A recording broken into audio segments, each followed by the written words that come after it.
ძვირფასო კოლეგებო, გთხოვთ დაიკავოთ ადგილები.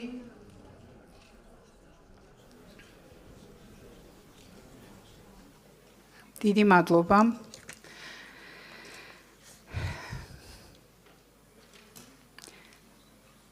პირველ ყოვლისა, რამდენიმე წინადადებას ვიტყვი ქართულად. მე მინდა მოგესალმოთ ყველას, ჩემს ძვირფას კოლეგებს, სტუმრებს, რომლებიც ჩამობრძანდნენ და მათ მივესალმო, ვინც ვერ ჩამოვიდა და რასაკვირველია, მივესალმო იმ ადამიანებს, რომლებმაც შესაძლებელი გახადეს ამ კონგრესის ჩატარება, ისინი დღეს აქ გვესწრებიან. ეს პირველ ყოვლისა მე ვსაუბრობ როგორც მასპინძელი აქ ამ შემთხვევაში და მინდა დიდი მადლობა უთხრა საქართველოს განათლებისა და მეცნიერების სამინისტროს გაწეული დახმარებისთვის, მნიშვნელოვანი დახმარებისთვის, ასევე საქართველოს შოთა რუსთაველის სახელობის ეროვნულ სამეცნიერო ფონდს, ქალაქის მერიას, ქალაქის საკრებულოს მათი დახმარების გარეშე ამ კონგრესის ჩატარება ჩვენ უბრალოდ გაგვიჭირდებოდა და ვერც შევძლებდით. რასაკვირველია, ბატონი რექტორი ალბათ მე თავად თვითონ შეიძლება უკეთ იტყვის კიდევ. ახლა თქვენის ნებართვით გადავალ ინგლისურად, მიმართავ ჩემ კოლეგებს. Distinguished guests, I'm delighted to welcome you on the behalf of the Organizing Committee of International Comparative Literature Association Congress in Tbilisi. I would like to welcome our dear colleagues and guests, academicians, guest writers, translators, critics, young scholars who present here, and scholars who are online now and watching this ceremony from different parts of the world. Welcome. We're very pleased to have a company of embassies and international organizations based in Tbilisi. Dear Sir, thank you for sharing this day with us. Special thanks to the partner organizations that supported this large-scale project.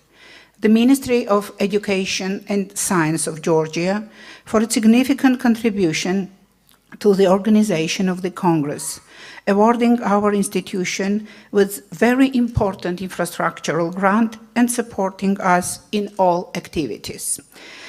Tbilisi City Hall for supporting the welcoming ceremony of our dear guests, and of course Tbilisi City Municipal Assembly, where this ceremony will take place this evening. I would like to thank Georgia National Science Foundation for granting us with the project funding. Georgia National Parliamentary Library, where numerous events will take place, and I welcome the representatives of these governmental organizations. Thank you very much.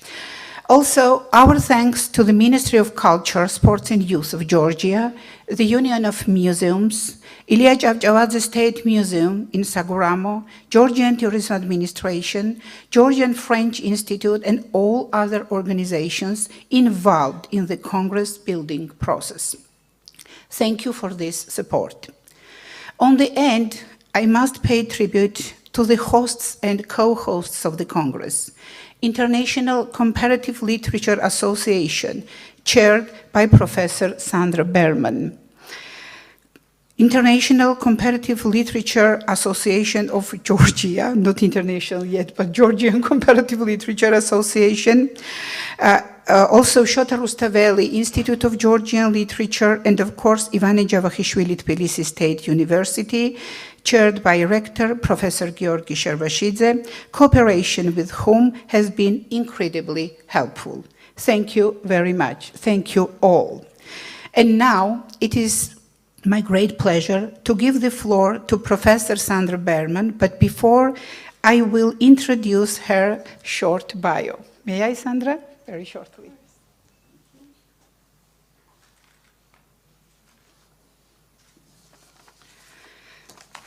It is my pleasure to introduce Professor Sandra Berman.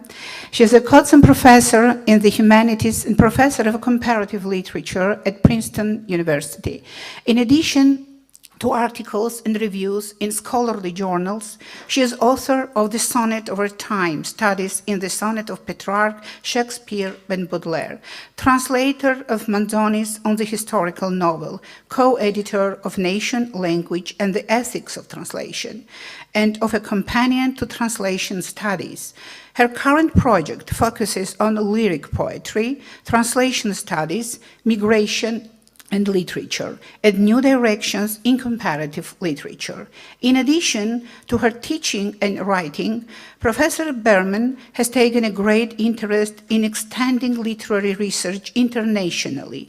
During her 12 years as a chair of Princeton's Department of Comparative Literature, she expanded its international reach by hiring scholars and critics of East Asian, Middle Eastern, and African as well as European and Latin American literature.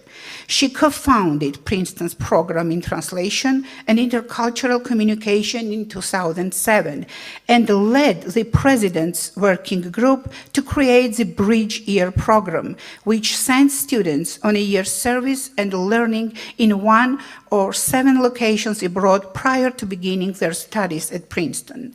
Serving for 17 years as head of college and on a number of executive boards at Princeton. She was a president of the American Comparative Literature Association from 2007 to 2009 and of the International Comparative Literature Association from 2019 to 2022. Please welcome Professor Berman.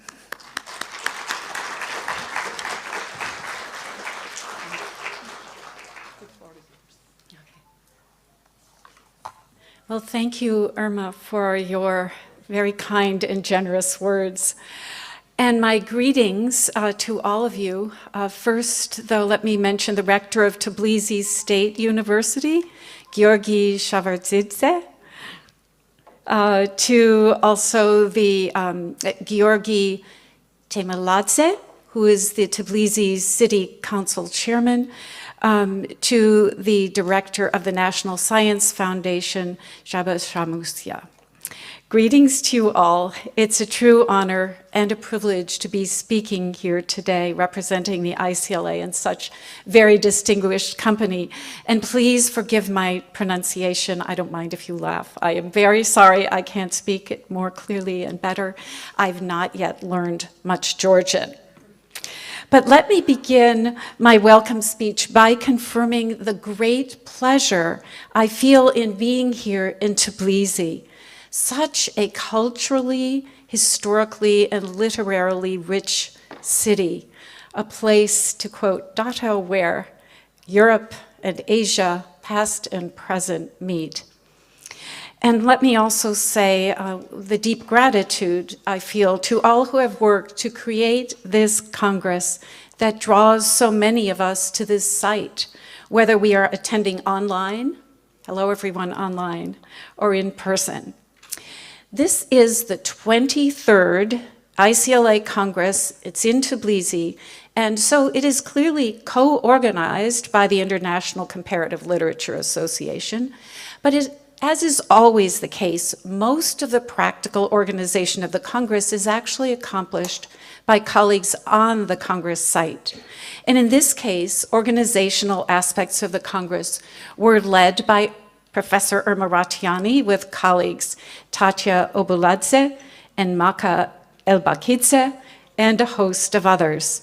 And let me thank them all, along with sponsoring institutions, the Georgian Comparative Literature Association, Tbilisi State University, Shota Rustaveli Institute of Georgian Literature, and an impressive list of leading state educational and scientific organizations, which I won't try to pronounce or read right here.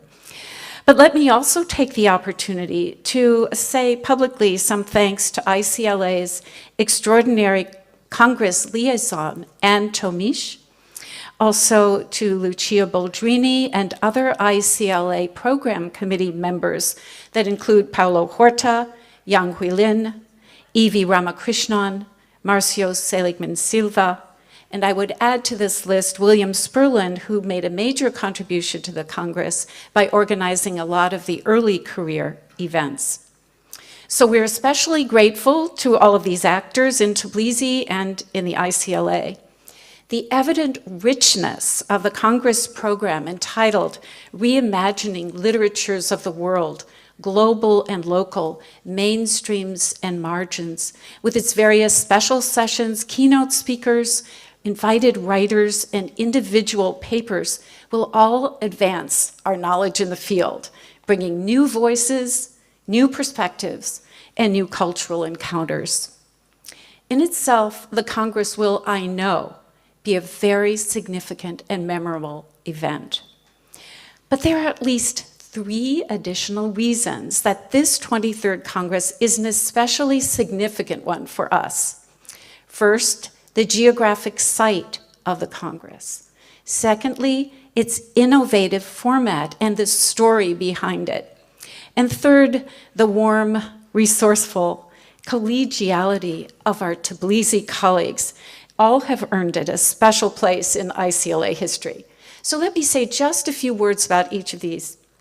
In terms of geographic site, though the ICLA has had many, many conferences around the globe in the last 70 years of its existence, this is the first one held in Georgia, and for that matter, in any post-Soviet country, and certainly the first in the Caucasus. So we are very proud to be collaborating with you here today, joined by so many colleagues from around the world. Connections, formal and informal, in-person and online, will bring opportunities to learn not only about Georgian literature and culture, which we've already begun to learn something about and certainly are learning to appreciate much more deeply, but also the literature and culture of the surrounding region where so many of our colleagues teach, research, and write. We look forward to every minute of it, believe me. And though I do not always use the term knowledge production, it sounds very scientific, it seems appropriate here. New knowledge is bound to emerge from this Congress, and I much look forward to hearing and reading about it over the days, the weeks, the months, and I think even the years ahead. So that's number 1. But number 2, this Congress is also special because of its telling format. This is, for me, the first international conference I've attended in this very special hybrid format, with some participants joining us for in-person sessions, some attending simply online, and others attending in true hybrid fashion with on-site and online participation in a single session. This is a daring format, may I say, and I encourage you all to appreciate it. And it in fact has a story. It's brief, so I'll mention it. When the ICLA and the Georgian Comparative Literature Association first agreed to collaborate, and this was like 2019-20, we never considered anything like such a complex in-person, online, and fully hybrid event. Believe me, we expected a fully in-person event, just like all the other congresses we'd ever had before. But then came the pandemic, and later in February of this year, the tragic war in Ukraine. And in many ways, these challenges to lives and ideals made us all the more determined to hold our Congress here in Georgia.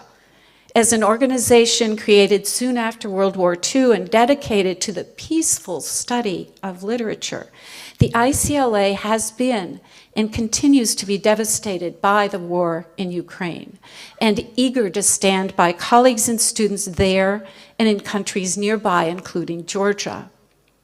But even as we expressed our deep and ongoing solidarity, both the pandemic and the war did affect the organizational format of the Congress.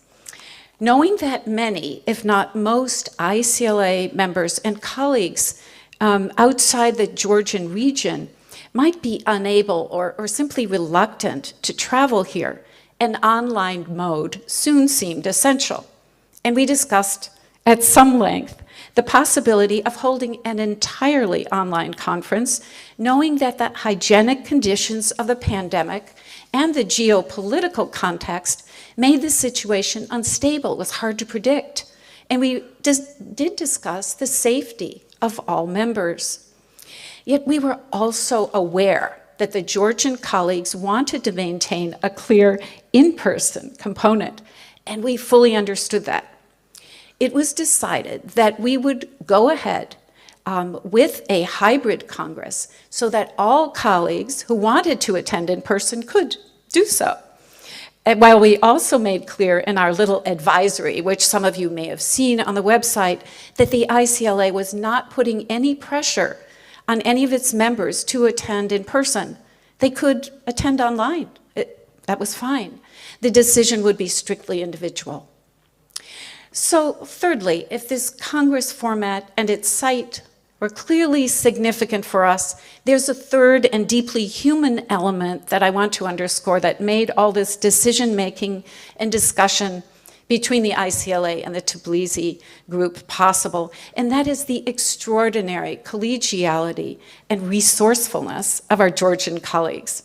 Not only did Georgia quickly and brilliantly react to the mounting challenges of the pandemic and then the political context, they did so with a consistently positive and resourceful attitude. Irma Ratiani and her team, working in tandem with our ICLA program committee, and we had a good deal of interaction online, and doubtless Irma's working with other Georgian actors as well, made the effort to understand and translate concerns that we had into action, as she also eloquently expressed her own views and those of her Georgian colleagues. Well, you can see the results. Over 400 colleagues are, as I understand it, attending here in person, along with some 800 attending online. And though this Congress is somewhat smaller than a few of our ICLA Congresses, it seems to me to demonstrate more powerfully than ever the sense of openness, honesty, and close collaboration that we would like each of our Congresses to express. So for all of these three reasons, as well as for the sheer intellectual power that this Congress will, I know, have, it will also stand out in the history of the ICLA. Bringing us together in a variety of ways, it will create new connections across time and space as it produces really breakthrough insights into our field. So let me thank you all again for the privilege of being here with you today at an important historical moment marked by human tragedy that we all recognize and mourn, but it's also a moment touched by hope. So let me welcome you to this Congress, the 23rd ICLA Congress in Tbilisi, and the hope we all feel as we begin a well-prepared, open, energetic, intellectual, in human exchange, and can already foresee many fruitful collegial connections ahead. So thank you and welcome on behalf of the ICLA.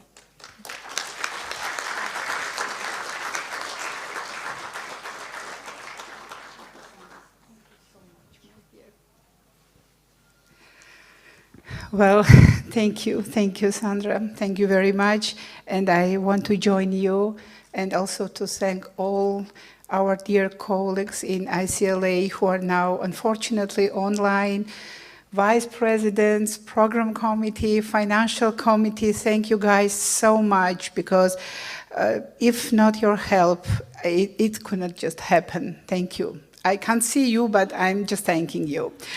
Okay, it is now my pleasure, great pleasure, to introduce Rector of Tbilisi State University, Professor Georgi Sharvashidze.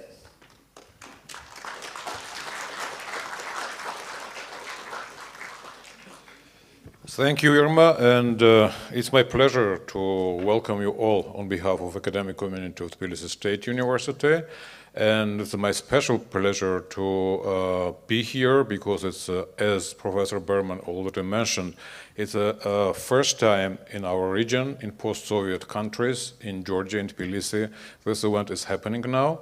And thank you for courage for coming here, despite the fact that we're affected, our region is affected by the war, it's affected by, pandemic, and all of this also shows that your commitment is very strong and very natural. I would like to thank you all for this. I would like to thank all organizers who were involved in organizing this happening, starting with Ministry of Education and Science. We're having a deputy minister here. We're having a head of Rustaveli National Foundation, who is a co-sponsor of this event, Tbilisi City Hall chairman, and of course everybody who was committed enough and made everything possible that this event happened. And secondly, our special thanks to our special guest from Azerbaijan, Isa Kabibeyli, who is a vice chairman of Parliament of Azerbaijan and vice president of National Academy of Sciences and old friend of Georgia.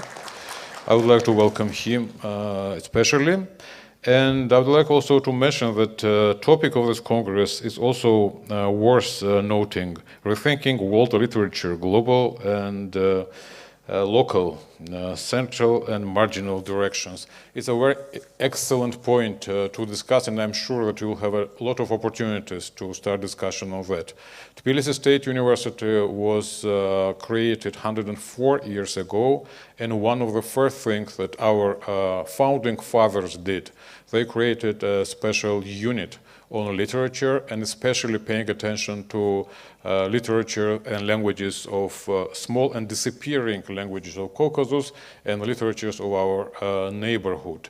We're now in a very special city, Tbilisi. Tbilisi for many centuries was not only the capital of Georgia, but also was a center of culture and literature for bigger region.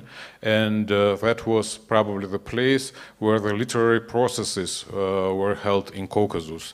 For many years and centuries, starting from the very strong scholarly tradition in our country, it's a 2nd century Fazis academy that was created, and later on Gelati Academy, and that was a scholarly tradition which was uninterrupted till the creation of European style of university, which is Tbilisi State University in our country.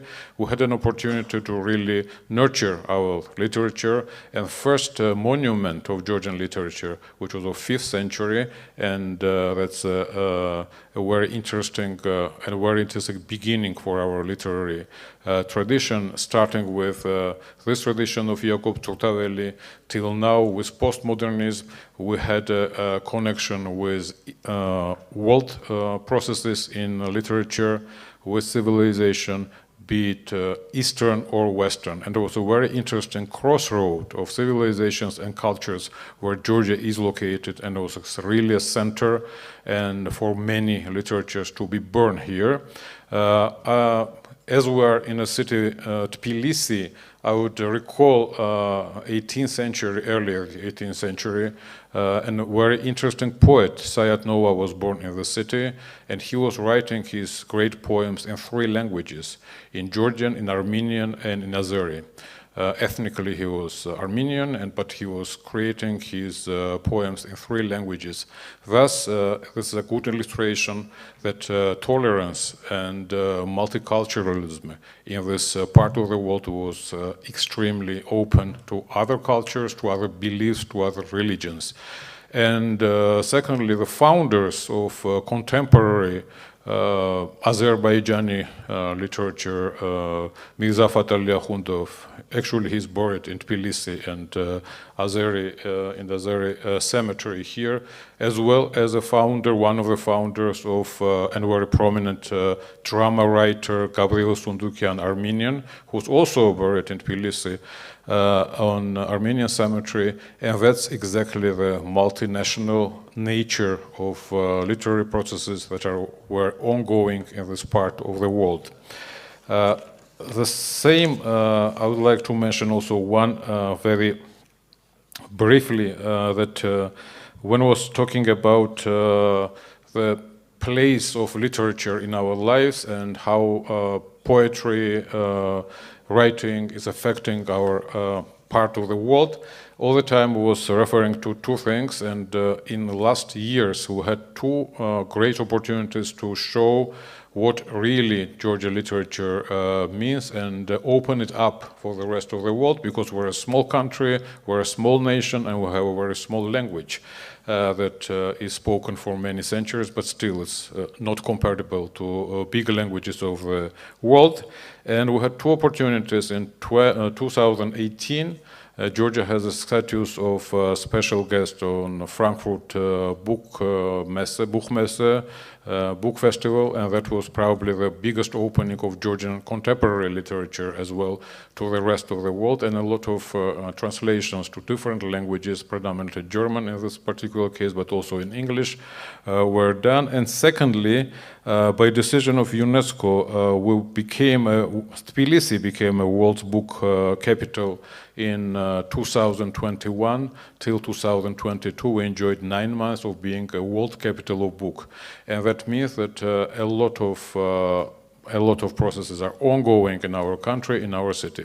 So to cut the long story short, I would like to again to thank all organizers, especially Professor Berman and her colleagues, for putting these things together, and for all of you for being here with us today.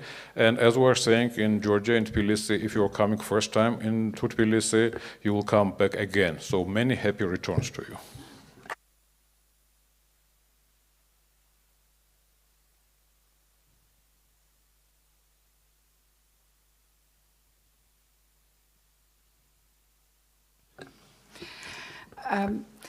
It is my pleasure to introduce Minister of Science and Education of Georgia, Mikhail Tranquelli. Unfortunately, he could not join us in person, but we have his address, and it is my pleasure to introduce this address to you. And once again, I want to welcome Deputy Minister of Education and Science of Georgia and dear colleagues who are attending from this wonderful organization, and thank you once again for supporting us. Ladies and gentlemen, it is my absolute pleasure to address you at the opening ceremony of the International Congress of Comparative Literature. Since the International Congress is considered to be the largest scientific and cultural forum in the field of literature and criticism, the right to hold the Congress in Tbilisi this year, granted to the Georgian Association of Comparative Literature, is indeed an event of significant importance. The International Congress of Comparative Literature brings together the world's leading critics, literary experts, translators, and writers. This is what makes the event so unique. I'd like to point out that the Congress has a long history and has been held in different cities of the world since the 60s of the last century. I am truly delighted that in 2022, Tbilisi has joined the list of these wonderful cities of the world. I believe that the Congress will significantly contribute to the international visibility of the Georgian literature and the visibility of the country. It is to be noted that Georgia is the first post-Soviet country where the International Congress of Comparative Literature is held. I'd like to emphasize the theme of this year's Congress: reimagining literatures of the world, global and local, mainstreams and margins, which indeed provides an excellent opportunity to deliberate on the issues of modern world and Georgian literature. As for the diverse format of the International Congress, it is well tailored to promote our culture. I am confident that the International Congress of Comparative Literature will be a very important occasion in the scientific and cultural life of Georgia. The Ministry of Education and Science of Georgia stands ready to support international events of such scale in order to promote engagement of professionals and experts of the field and bring them together from around the world. In conclusion, let me wish you successful events and productive discussions in the framework of this Congress. Thank you very much.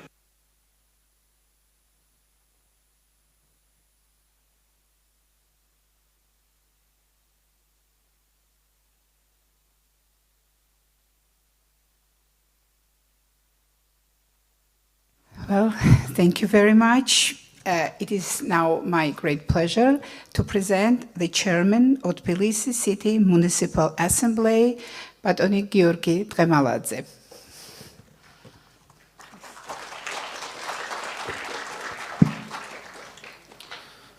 მოგესალმებით, ქალბატონო და ატონებო, ძვირფასო სტუმრებო, რა თქმა უნდა, განსაკუთრებით მინდა მივესალმო შედარებითი ლიტერატურის საერთაშორისო ასოციაციის პრეზიდენტს, ქალბატონ სანდრა ბერმანს, თბილისის სახელმწიფო უნივერსიტეტის რექტორს პატონ გიორგი შარვაშიძეს, ეროვნული სამეცნიერო ფონდის გენერალური დირექტორ პატონ ჯავასამუშიოს, თითოეულ თქვენგანს და რა თქმა უნდა ჩვენთვის დიდი პატივია უმასპინძლოთ ასეთი მაღალი დონის სამეცნიერო კულტურულ ფორუმს.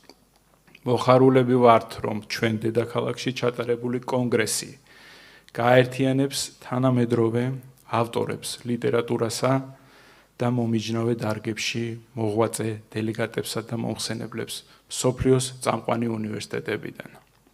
ჩვენთვის საამაყოა, რომ ძველი და მდიდარი ლიტერატურული ტრადიციის მქონე საქართველო და ჩვენი დედაქალაქი თბილისი დაიკავებს საპატიო ადგილს შედარებითი ლიტერატურის საერთაშორისო კონგრესის ისტორიაში და კიდევ ერთხელ წარმოჩნდება მსოფლიო ლიტერატურულ რუკაზე.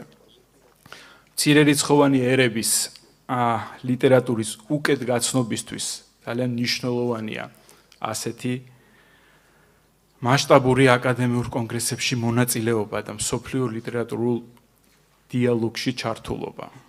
მინდა დაუდასტუროთ ჩემი ღრმა პატივისცემა შედარებითი ლიტერატურის ამ უდიდესი ფორუმის აღმასრულებელ საბჭოს, საერთაშორისო და ქართულ ასოციაციებს, ასევე ყველა პარტნიორს იმ შესაძლებლობებისთვის, რაც მსოფლიო კონგრესის მასპინძლობა იძლევა. დიდი მადლობა კონგრესის ორგანიზატორებს, კონგრესის მონაწილეებს კი მინდა უსურვო და დარწმუნებული ვარ ასეც იქნება ნაყოფიერი და წარმატებული სამეცნიერო მუშაობა. და ბოლოს ვიმედოვნებ, რომ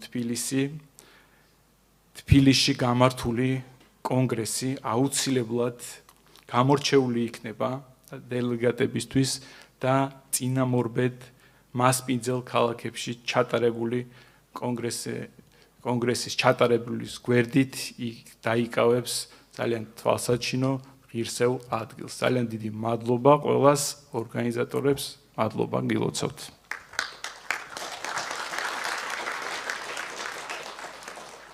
Ladies and gentlemen, it is my pleasure to welcome you at the opening ceremony of the Congress of the International Comparative Literature Association. I would like to welcome Professor Sandra Berman, President of ICLA, Professor Georgi Sharashidze, Rector of Tbilisi State University, Professor Jabasamushia, Director General of Shotarustaveli National Science Foundation of Georgia, and I want to welcome all of you who are here participating in this Congress.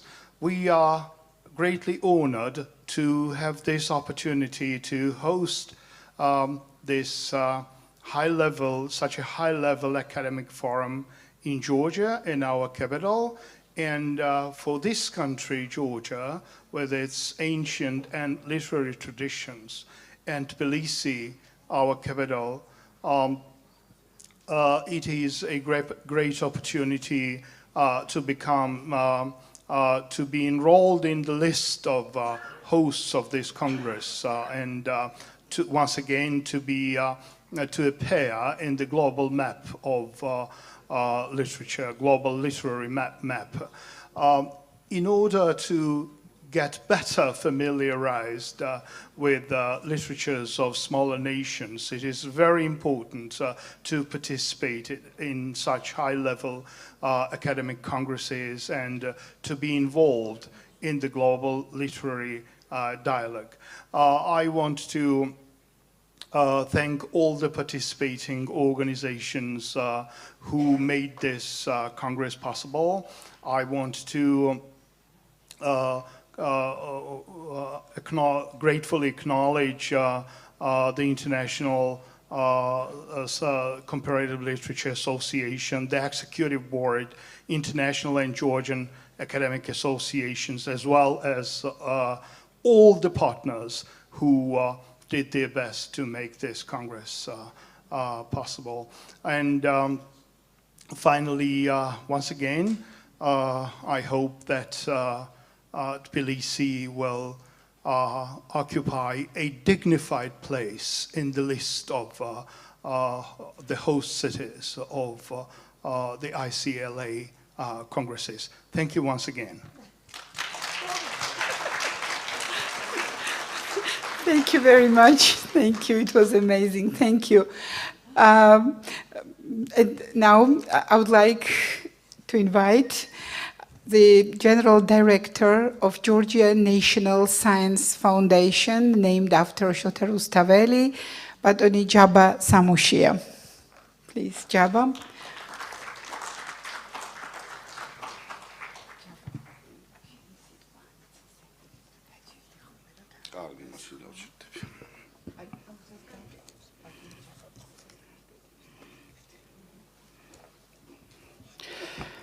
ბატონებო და ქალბატონებო, პატრიცემულო სტუმრებო, დედა მომეცით მოგესალმოთ საქართველოს ეროვნული სამეცნიერო ფონდის სახელით. მივესალმო შედარებითი ლიტერატურის საერთაშორისო ასოციაციის პრეზიდენტს ქალბატონ სანდრა ბერმანს, თბილისის საკრებულოს თავმჯდომარეს ბატონ გიორგი ტყემალაძეს, თბილისის სახელმწიფო უნივერსიტეტის რექტორს ბატონ გიორგი შარვაშიძეს, მსოფლიო კონგრესის საორგანიზაციო ჯგუფის ხელმძღვანელს და საორგანიზაციო კომიტეტის წევრებს. ჩემთვის დიდი პატივია მონაწილეობდე შედარებითი ლიტერატურის მსოფლიო კონგრესის გახსნის ცერემონიალში. Ladies and gentlemen, it is my honor to welcome you here at the opening ceremony of the ICLA Congress and to welcome you once again on behalf of Shotaru Staveli National Science Foundation.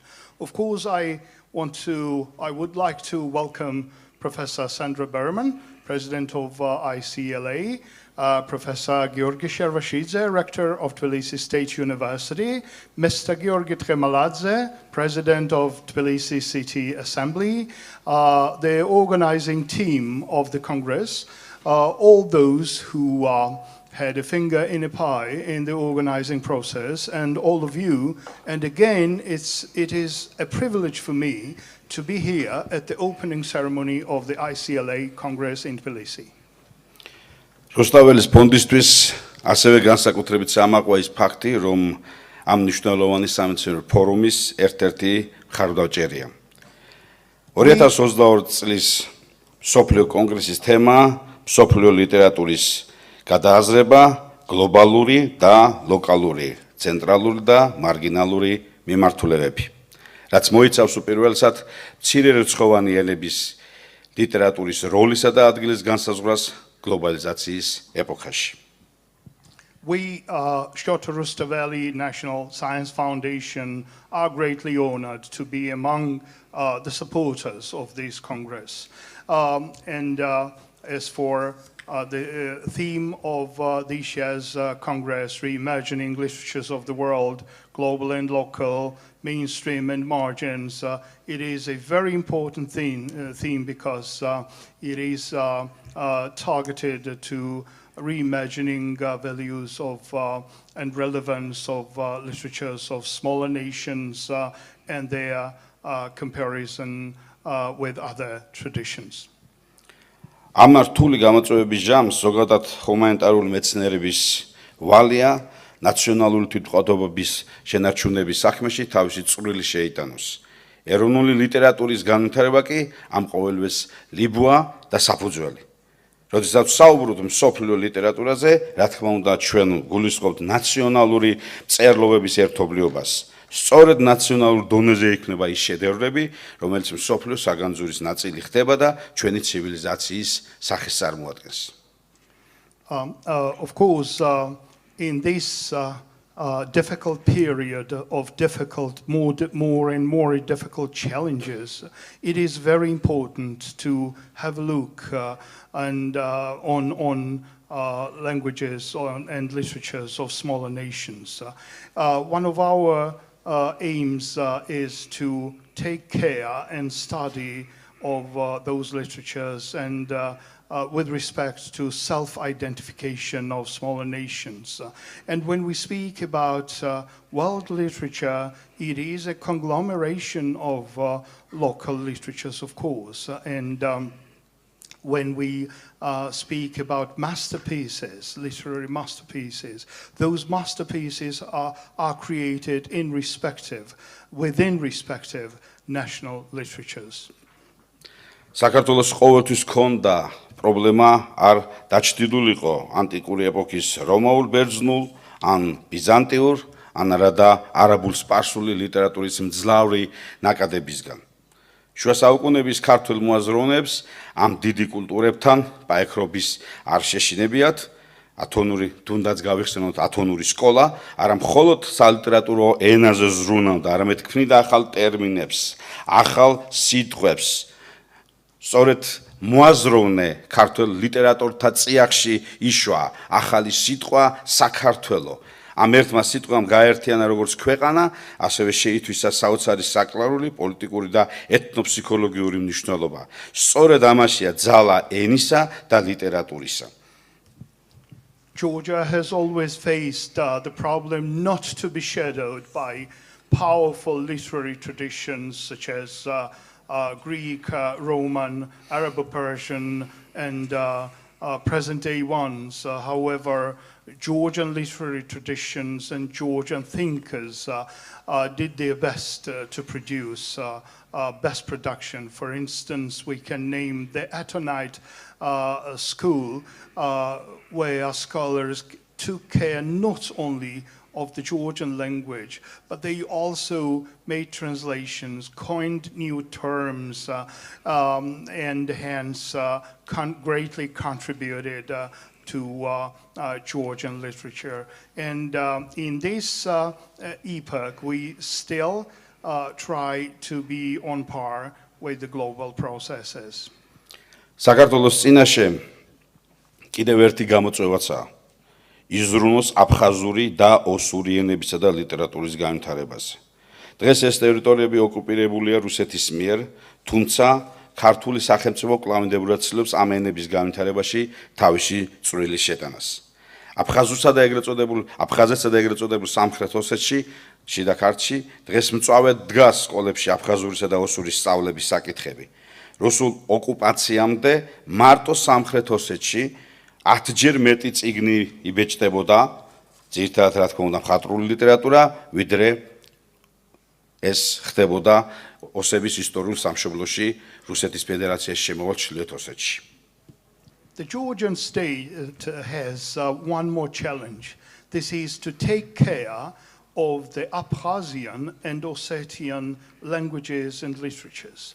It is very important that we did this quite successfully before the Russian occupation of respective territories. It is also important that in our days, their languages and literatures are almost endangered ones.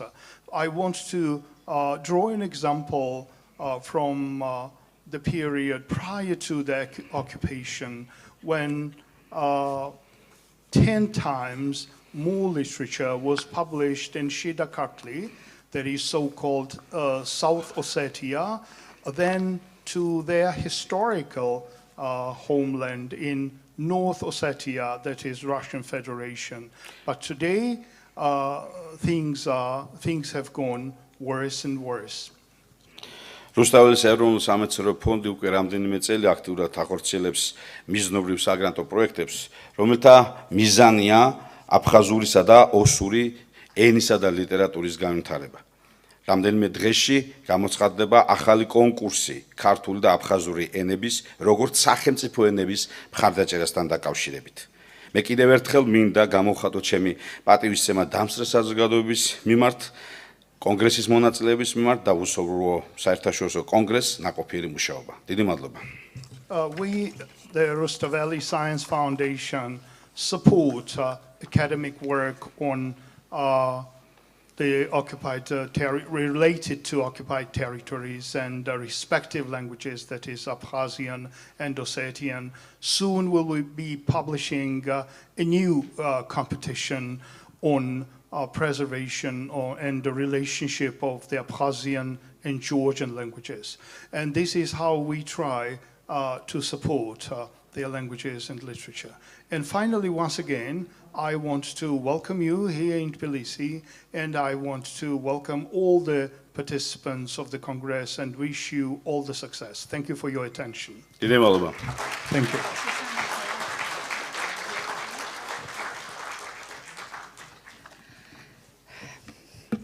Dear guests, we are very close to the final of the first part of today's opening ceremony, and I think I have a very difficult part because my task is to introduce 15th century Georgian literature in 12 minutes. I don't know how I'm going to do that, but I will try my best. And I will ask all your questions on the other part of our meeting, which will start after coffee break. And my dear colleague Lili Medrevelli will help me in this. So, God help me. Okay. Georgia is a lot of things at the same time. It is a fascinating landscapes and old churches, far-reaching traditions and customs, renowned wine and delicious cuisine, archaeological treasures and iconography, polyphonic song and magnificent dance, unique ornaments and inscriptions, Orthodox faith and religious tolerance. All this together expresses the historical spirit of the Georgian nation and its significance in the history of world culture. And yet, we Georgians say, Georgia is Rustaveli's country. It was he, Shota Rustaveli, Middle Ages author, who wrote the great book of Georgians, in which he condensed the Georgian cultural genius, and which is called The Night in the Panther's Skin. Literature in Georgia has always performed the function of an intellectual leader. Due to its high-quality writing, the country has always represented a significant landscape of the world literary and cultural process.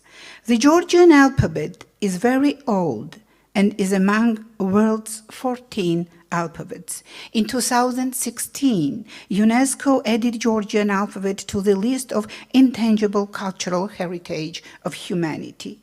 Despite the fact that Georgian history and cultural consciousness begin already within the pagan period, at the ancient prehistorical age, the history of Georgian writing starts from the era of Christianity.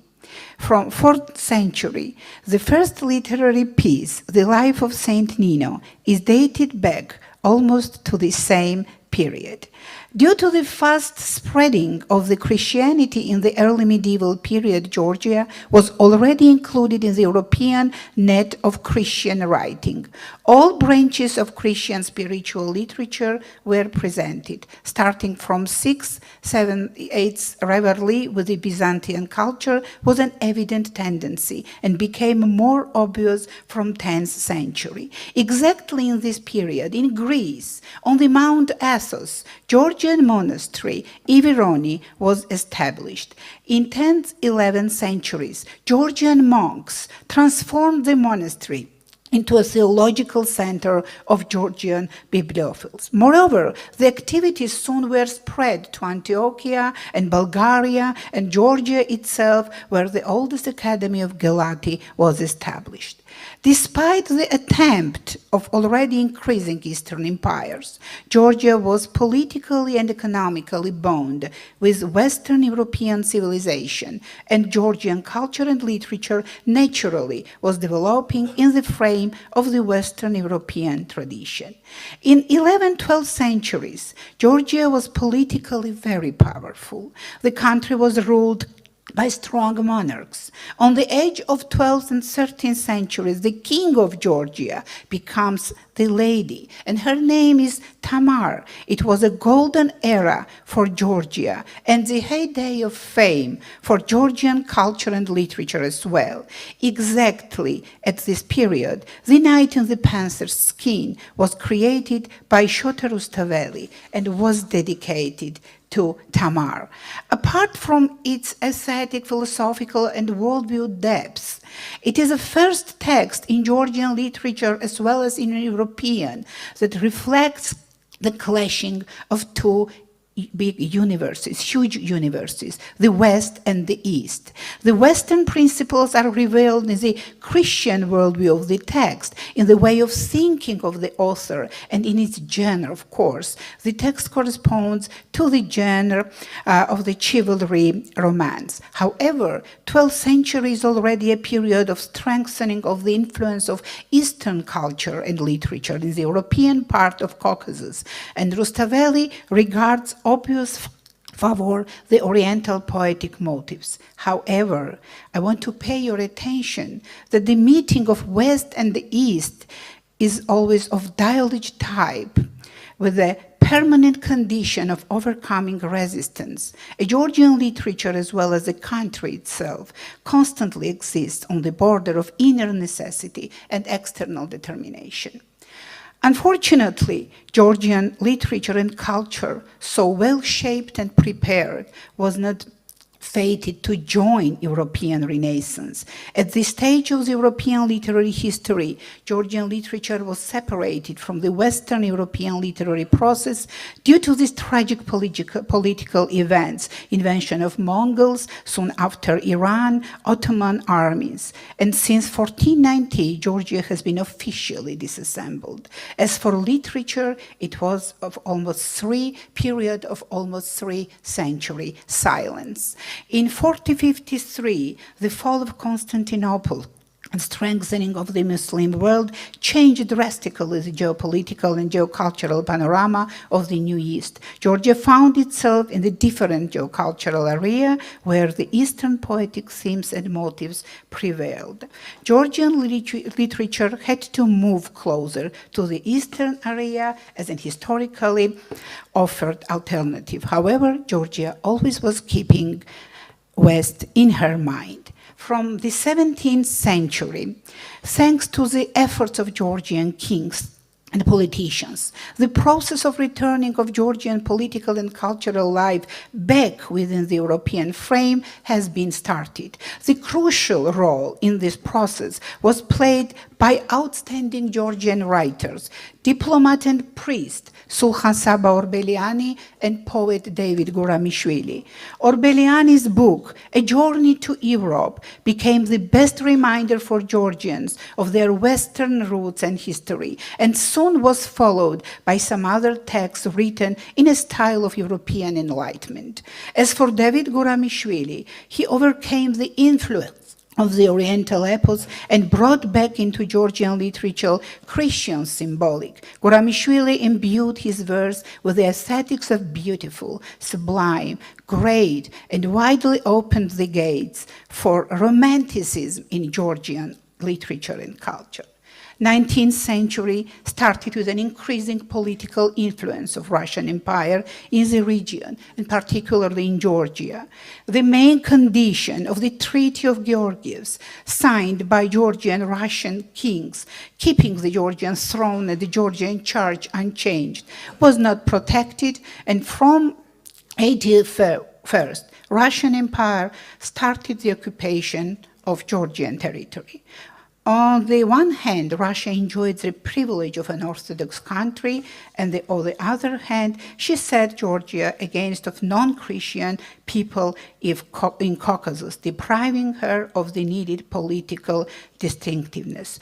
Political and social reality of Georgia fully reflected this controversial character of this situation, and the literary process also was controversial. However, the odor of European Romanticism introduced by Georgian writers of the previous period overlapped the country, and the era of Romanticism was marked by at least two major events in Georgia, and both were associated with the name of Nicholas Baratashvili.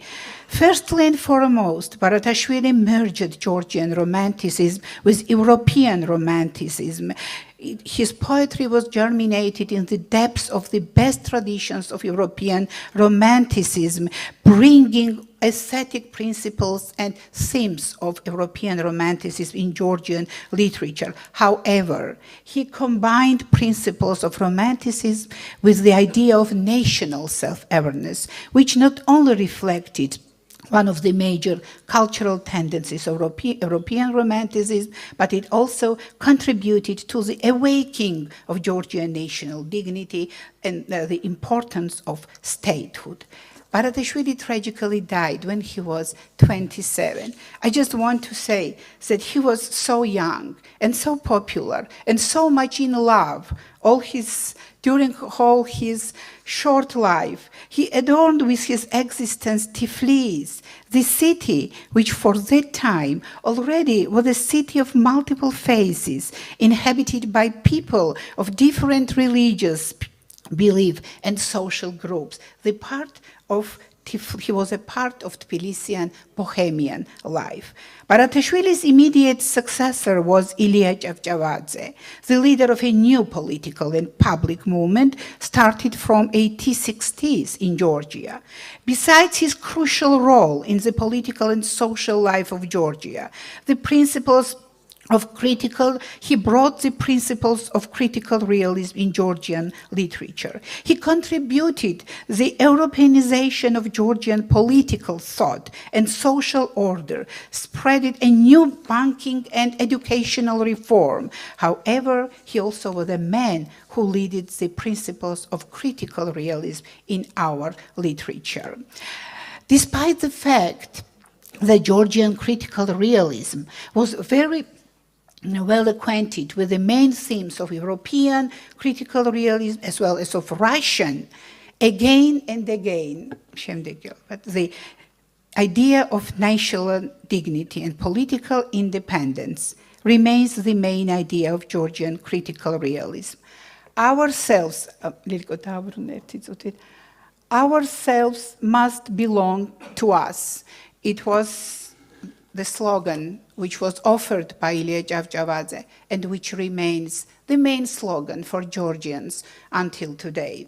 Of course, there were people who were standing behind Ilia. It was Akaki Tsereteli, it was Yakov Gogebashvili, and of course it was Vaja Pshavela, a man who spent all his life in high mountains, a man who is one of the most significant writers and thinkers in the literary history of Georgia, and whose ethical and social values go beyond the standard of narrow separatism, reaching the deeper layers of humanism. It was Vaja Pshavela who gave rise to modernism in Georgia and modernist tendencies. The beginning of 20th century was marked by the fatal clash of modernist tendencies with already established in Georgian literature, these tendencies with newly established Bolshevik ideology.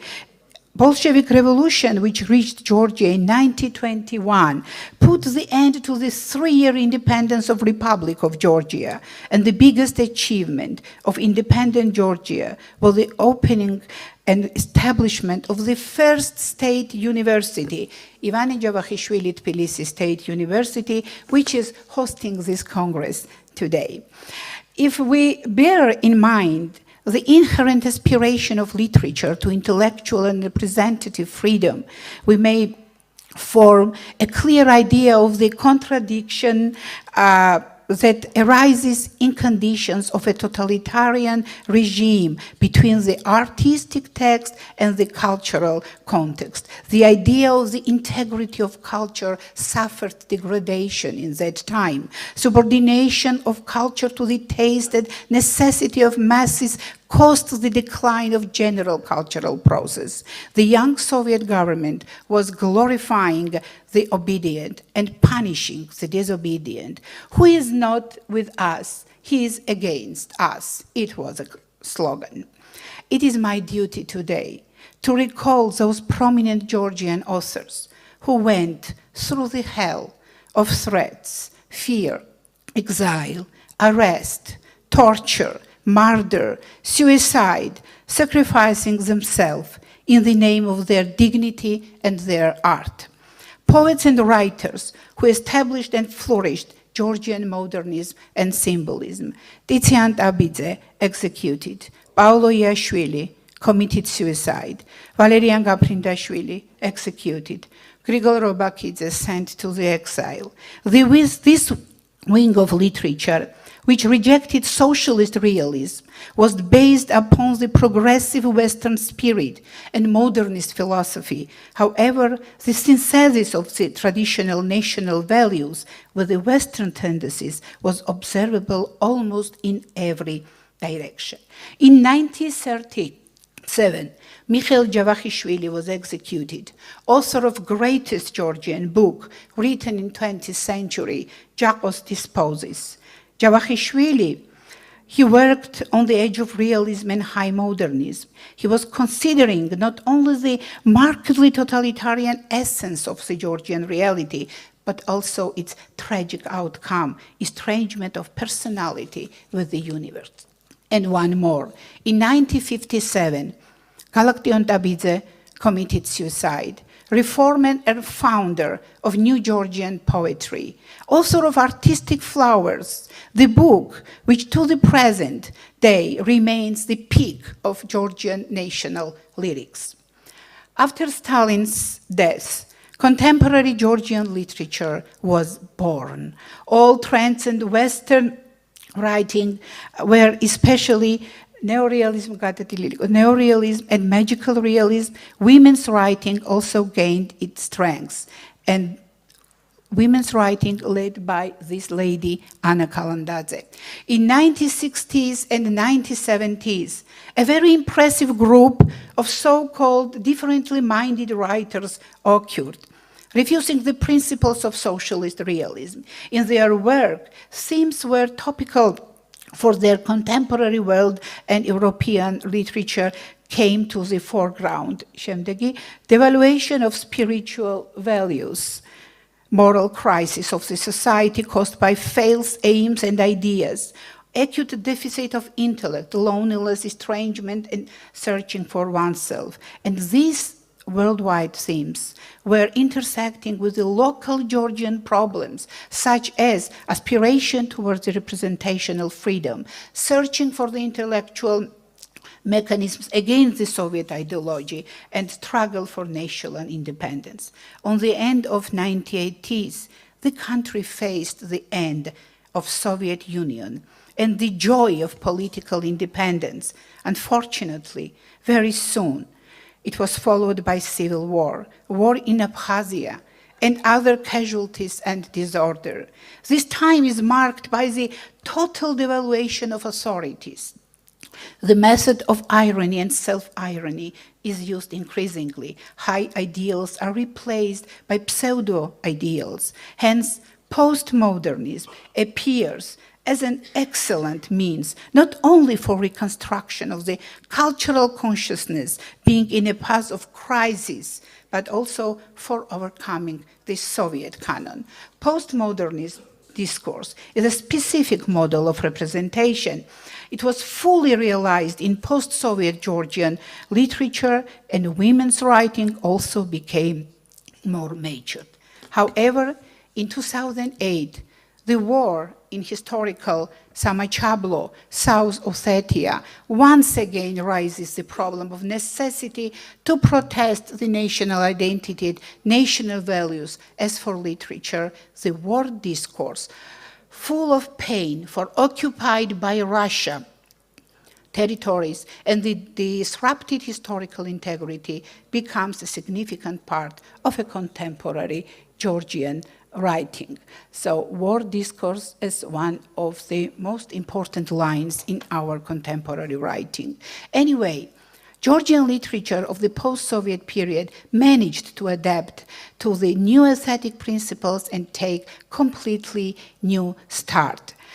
On the conclusion, I want to say the Georgian literature is a literature of a small country, but not a minority literature. It cannot dictate rules and cannot control the world literary space today.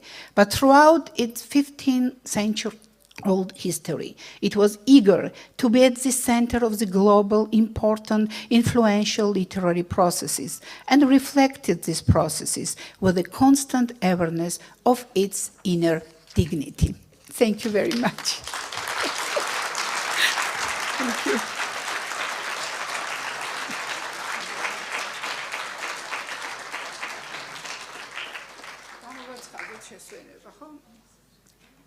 Thank you. The first part of our mid-opening ceremony is over, and we invite you to the coffee break. After 45 minutes or 1 hour, we will be back for my dear colleagues Marco Juven's presentation. Thank you.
It's all okay.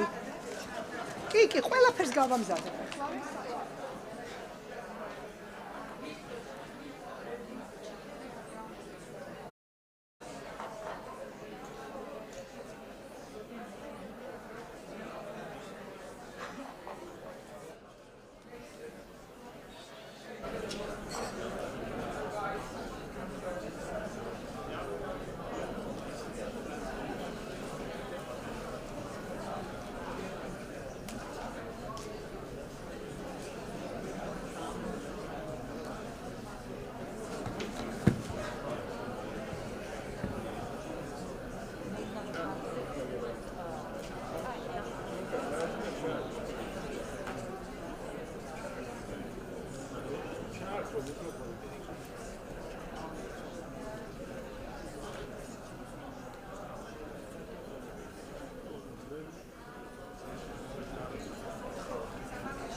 Ladies and gentlemen, our dearest guests and my Georgian colleagues, it's my pleasure to welcome you on behalf of the 23rd Congress of International Comparative Literature Association.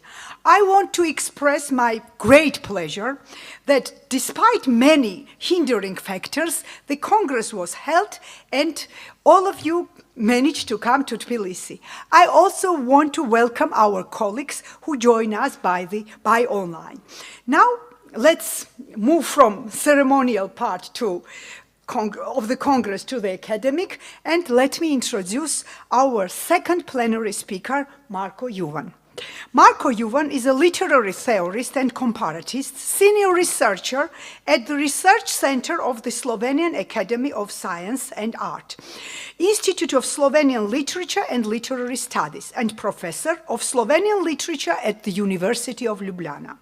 He sits on the editorial or advisory boards of scholarly journals, Slovenian Comparative Literature Journal, Comparative Literature and Culture, Contexts, and so on. He served on the executive committee of the European Network of Comparative Literary Studies, the ICLA Committee of Literary Theory, Executive Committee. In addition to articles on the Gen theory, literary discourse, intertextuality, comparative literature, world literature, and romantic nationalism, he has edited several volumes. For example, Writing Literary History, World Literatures from the 19th to 21st Century, The Spaces of Slovenian Literature, from May 68 to November 89, Transformations of the World Literature and Theory, and so on. His recent books include History and Poetics of Intertextuality, Literary Studies in Reconstruction, and Wording a Peripheral Literature. Now, let me give the speech to Marko, please.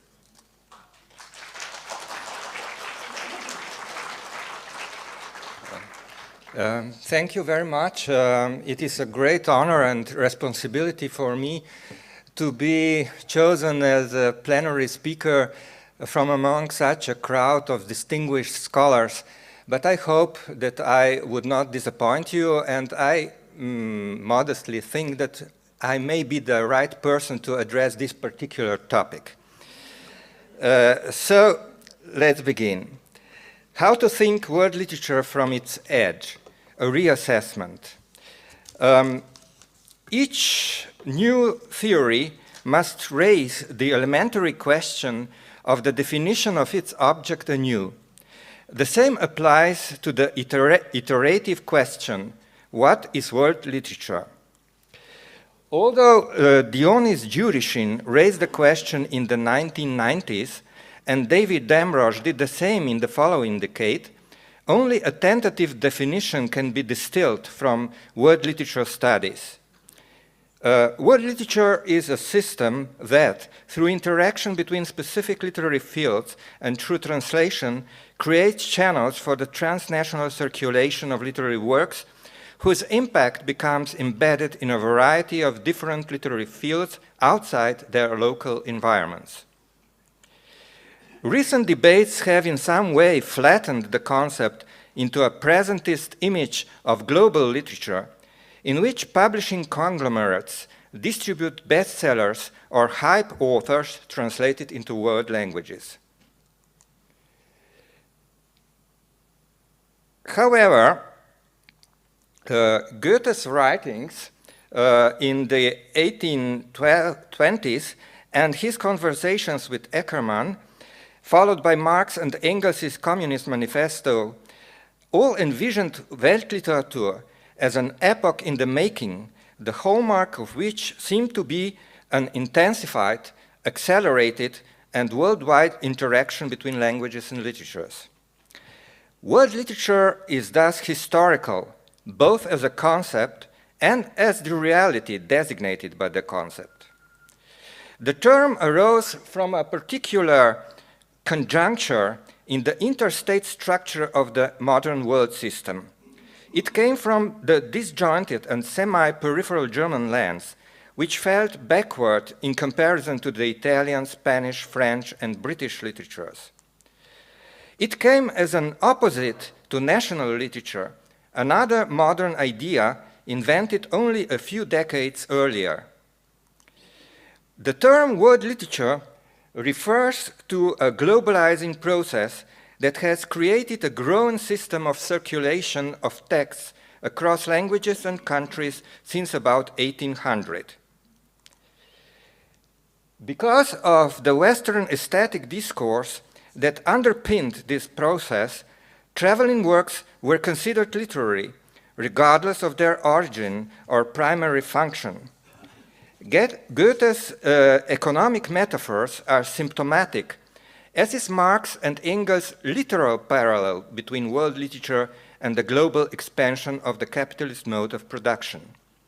These connections between literature and economy suggest that the meta-discourse on world literature since Goethe gave meaning to and even programmed a new historical reality in which literature began to circulate across ethnic, linguistic, and cultural boundaries more massively than ever before. The intense circulation evolved under the dominance of Western literatures that resulted from the colonial and/or imperialist expansion of industrial capitalism, the rise of print culture, the liberalization of censorship, and the growing share of translation in overall literary production.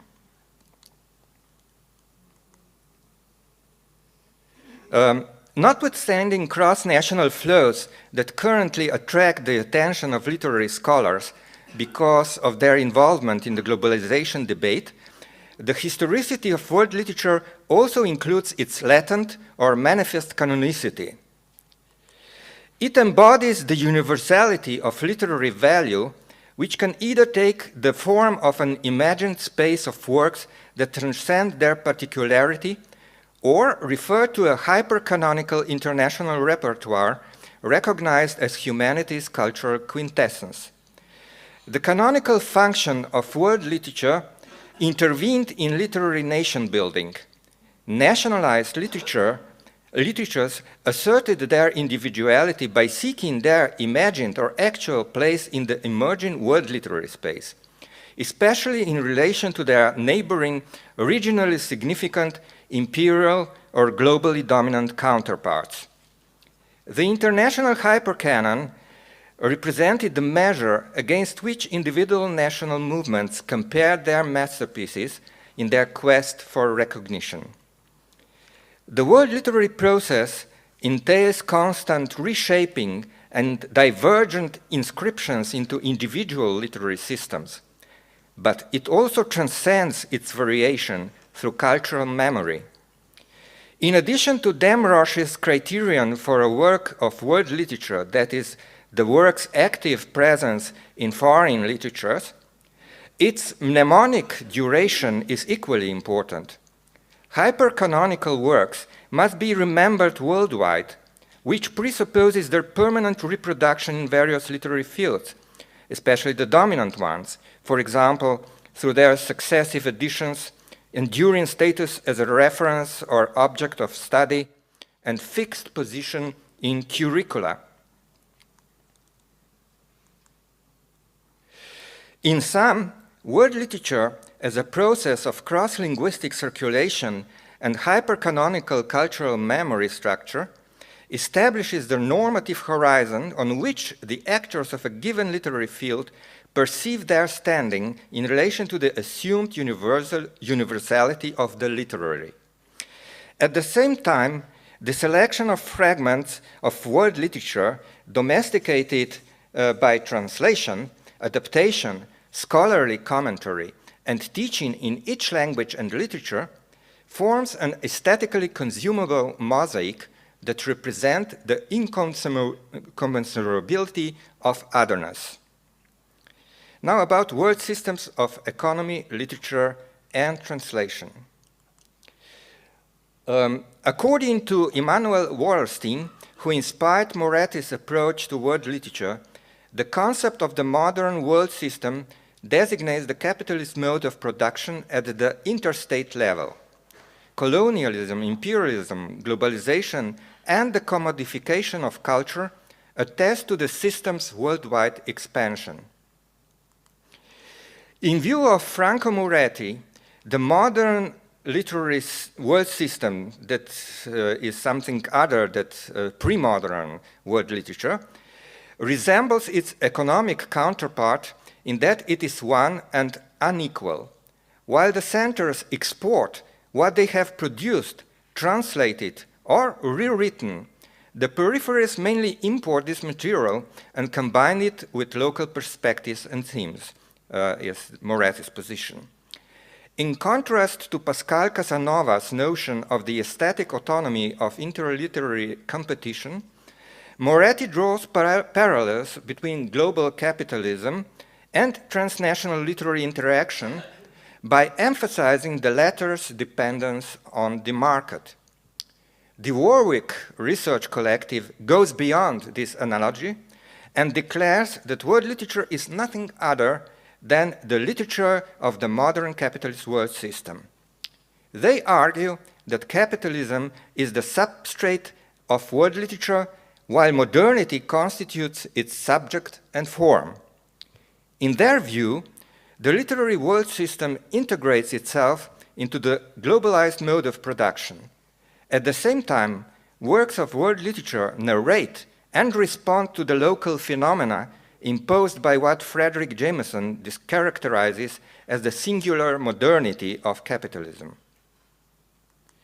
Drawing on Moretti and Jameson, the Warwick Research Collective explains the relationship between the economic and aesthetic orders in terms of Trotsky's combined and uneven development with its amalgam of archaic with more contemporary forms.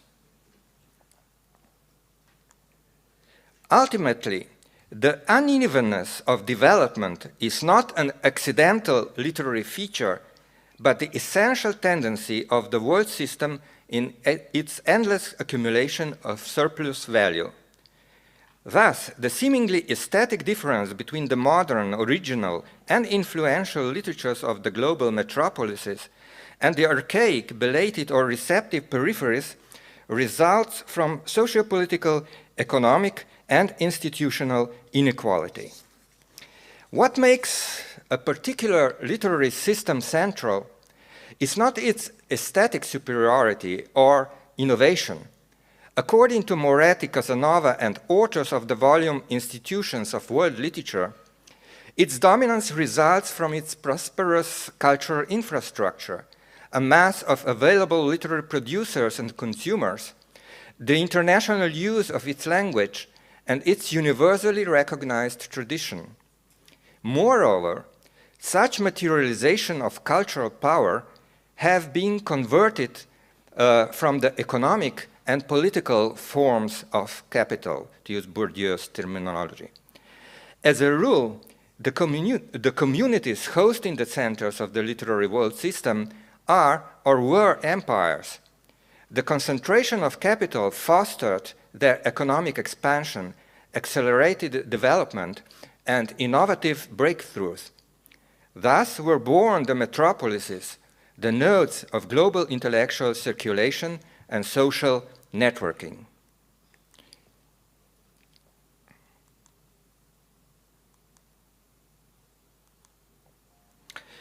In the translation system, intertwining the political economic and linguistic, intertwining the political economic and linguistic cultural factors of literary dependence becomes even more evident. What is translated depends on the publishing industry as an economic activity, while the strength of the publisher corresponds to the level of economic development and the political influence of its social environment. Economic factors also interact with socio-linguistic factors in the field of translation. The international reputation of particular literature is determined by how many multilingual speakers have mastered its language. The languages learned by most multilingual speakers are, of course, world languages, concomitants of empires, expansive religions, and imperialism. In principle, minor literatures can only enter the world through translations into central languages and the meta-discourse about them. On the supply side, their translation relies on national promotion and subsidies, international networking of authors, visibility at international book fairs or festivals, global media coverage, and prestigious literary awards. On the demand side, there is much less interest in the periphery. However, research has shown that small specialized publishers from the semi-periphery and the regional centers play a crucial role. They rely on symbolic capital rather than expecting profits. Large international publishers ultimately decide on the worldwide distribution of peripheral works and are only willing to publish them after small publishers. While there is predictable demand for world-renowned authors among various reader profiles, a market must be created for literature unknown to international audiences. Here, the major labels rely on the market niches by advertising the unknown with the known.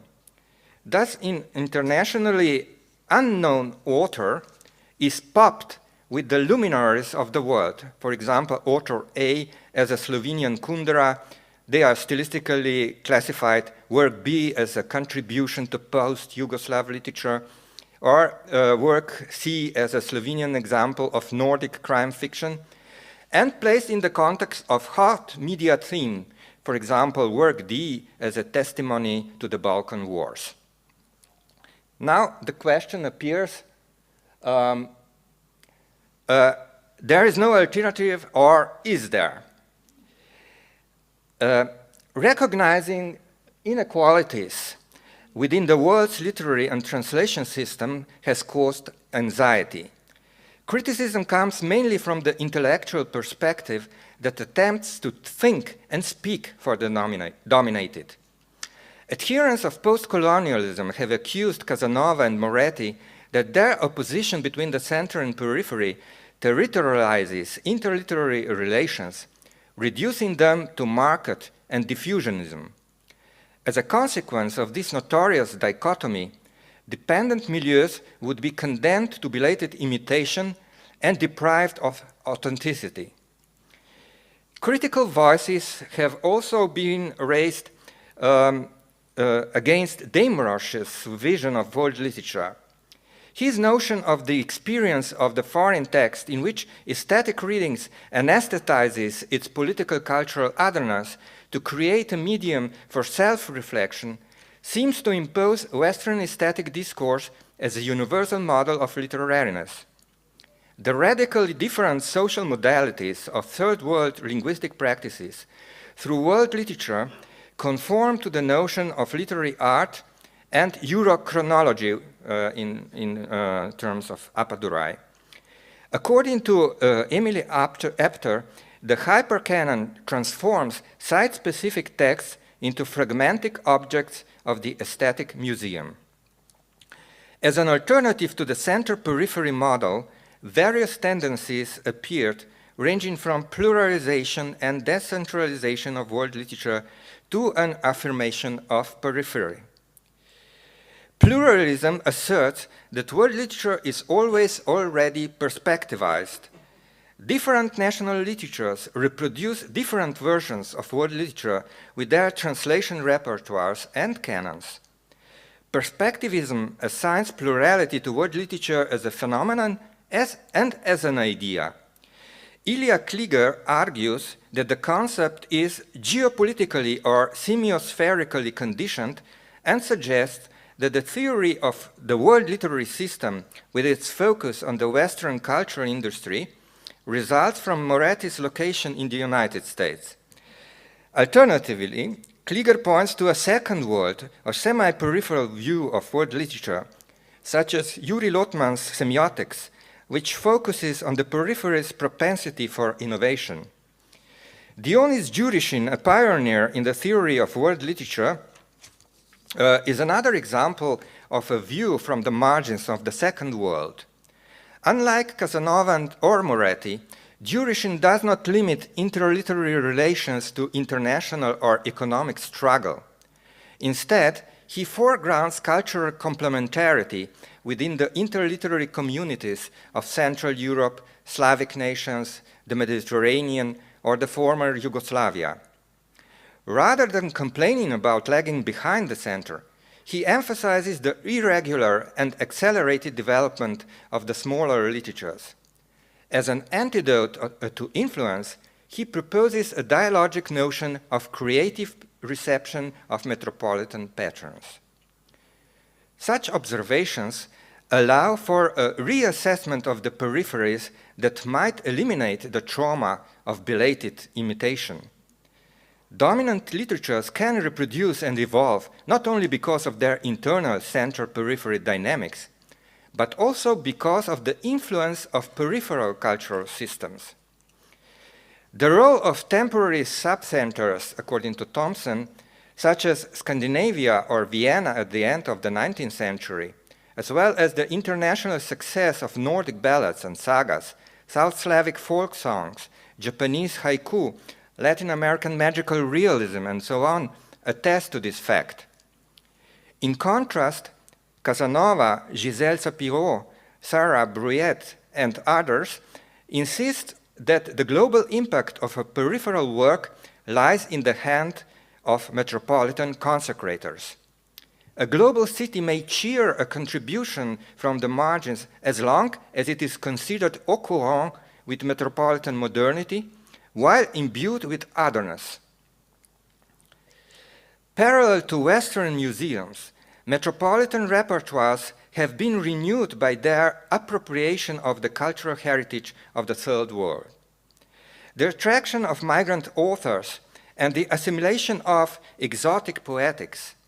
Aware of this fact, current world literature scholarship has begun to address the international assertion of peripheral literatures, for example, the Bloomsbury series, Literature as World Literature, edited by Thomas Beebe, and to consider the role of the contingent media interest of major players in the literary experience of the periphery, such as Slavic writings.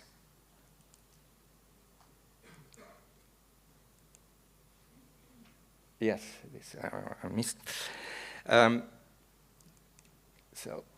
In addition to the affirmation of the periphery, opposition to Eurocentric diffusionism and the center-periphery dichotomy emphasize direct interliterary contacts between the marginalized.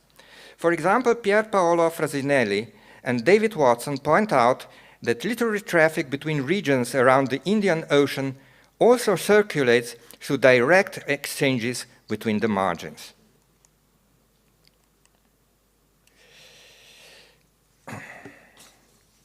Now, let's move to the next chapter that is called Consecration and Capillary Worlding. Jalal Qadir introduces a materialist twist on Heidegger's ideas of Welt and Welten, inviting us to take the word world as verb and analyze it in light of its subjects, agencies, and object predicates. Eric Hayes extends Qadir's concept. If worlding named a process, however, it would be a process of orientation or calibration. To world a person or a place would be to locate it as is in relation to the whole, To think the whole as that which includes on loan, wording is gestural. It is an attitude by which one adjusts oneself symmetrically to one's inclusion in a whole that does not belong to one. While Kadir explicitly names Goethe and the comparatists as the subjects who bring literature into the world, Hayat allows for a broader circle of agencies involved in wording literature. As I understand it, through the acts of wording, the actors of a particular literary field perceive cross-national literary traffic, conceive the universal aesthetic space of literature, and imagine their position within it. Through the acts of wording, they relate their particular literature to the global one, and finally try to participate in the worldwide circulation of texts, for example, by promoting the translation of their home literature into central languages. However, being recognized by a metropolis is not the only option for external wording. To do justice to the seemingly more modest placement in the global space, it is necessary to revise the concept of consecration. An internationally acclaimed writer or critic, a global publisher, or a world-renowned prize consecrates a literary product from the periphery by investing its cultural capital in it. Only when a work is translated into a world language, published by an international publisher, and praised by an Ivy League of fellow writers, critics, or filmmakers, does an actual consecration occur, according to this concept. Consecration opens the gateway to world literature. Contrary to its original religious meaning, consecration in literature cannot be seen as final and eternal, as it seems to be theorized. On the contrary, it is always limited in time and space and requires constant reinforcement before a work of art is included in the transnational hypercanon. One example is Peter Handke's consecration of the Corinthian writer Florian Lipus. Lipus, a representative of the Slovenian ethnic minority in Austria, published his first novel, Zmote dijaka Tjaža, The Errors of Young Tjaž, in 1972 with a Slovenian Yugoslav publisher. Its title alludes to the Austrian modernist Robert Musil, whose first novel, Die Verwirrungen des Zöglings Törles, The Confusions of the Young Törles of 1906, is a psychological narrative about sexuality, homoeroticism, dominance, deviant behavior, and emotional reflexive ambivalences of the adolescent sons of wealthy families, that is, students of the Austro-Hungarian boarding school. Through the narrative paraphrase of Musil, Lipus focuses on the antagonism between adolescent sexuality and the total institution. Instead of Musil's Austro-Hungarian bourgeoisie, Lipus' protagonist in the story about growing up in a boarding school is Tjaž, a student from the impoverished peasantry and the Slovenian ethnic minority. Compared to the homoerotic transgressiveness of Musil's characters, Tjaž's eroticism remains within the bounds of normal, but it is no less scandalous to his backward surroundings. Lipus foregrounds the conflict between the Catholic morality of the educational institution and the rebellion of a sexually awakened youth. With his subversive energy, Tjaž fights against the omnipresent symbolic violence of reactionary provincialism, the religious ideological apparatus, and petty bourgeois consumer society. While Musil's fin de siècle novel remains in the framework of modernized realism, Lipus moves into the realm of modernist satire and the grotesque fantastic, as Tjaž resists his oppression with a magical ability similar to Günter Grass's eternal child Oscar from his The Tin Drum. As a child, Tjaž defended himself against his father's beating by scratching. Later, his scratching takes on fantastic proportions when he uses it to deconstruct the material icons of the symbolic violence of the narrow-minded milieu. Lipus replaces Musil's psychological introspection and essayism with rhythmic waves of ritualized poetic language interspersed with dialectisms, archaisms, and neologisms, and charged with biting irony and satire. Because of this style, which structures narrative prose according to the logic of poetry, Lipus's novels are among the semiotically saturated, locally specific texts that are difficult to read and even more difficult to translate.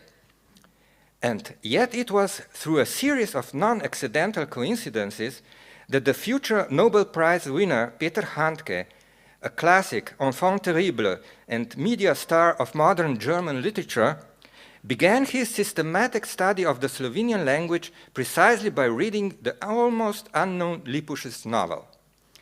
After his return to Austria in 1979, and with the help of his language teacher, Handke made his way through Lipus's dense language.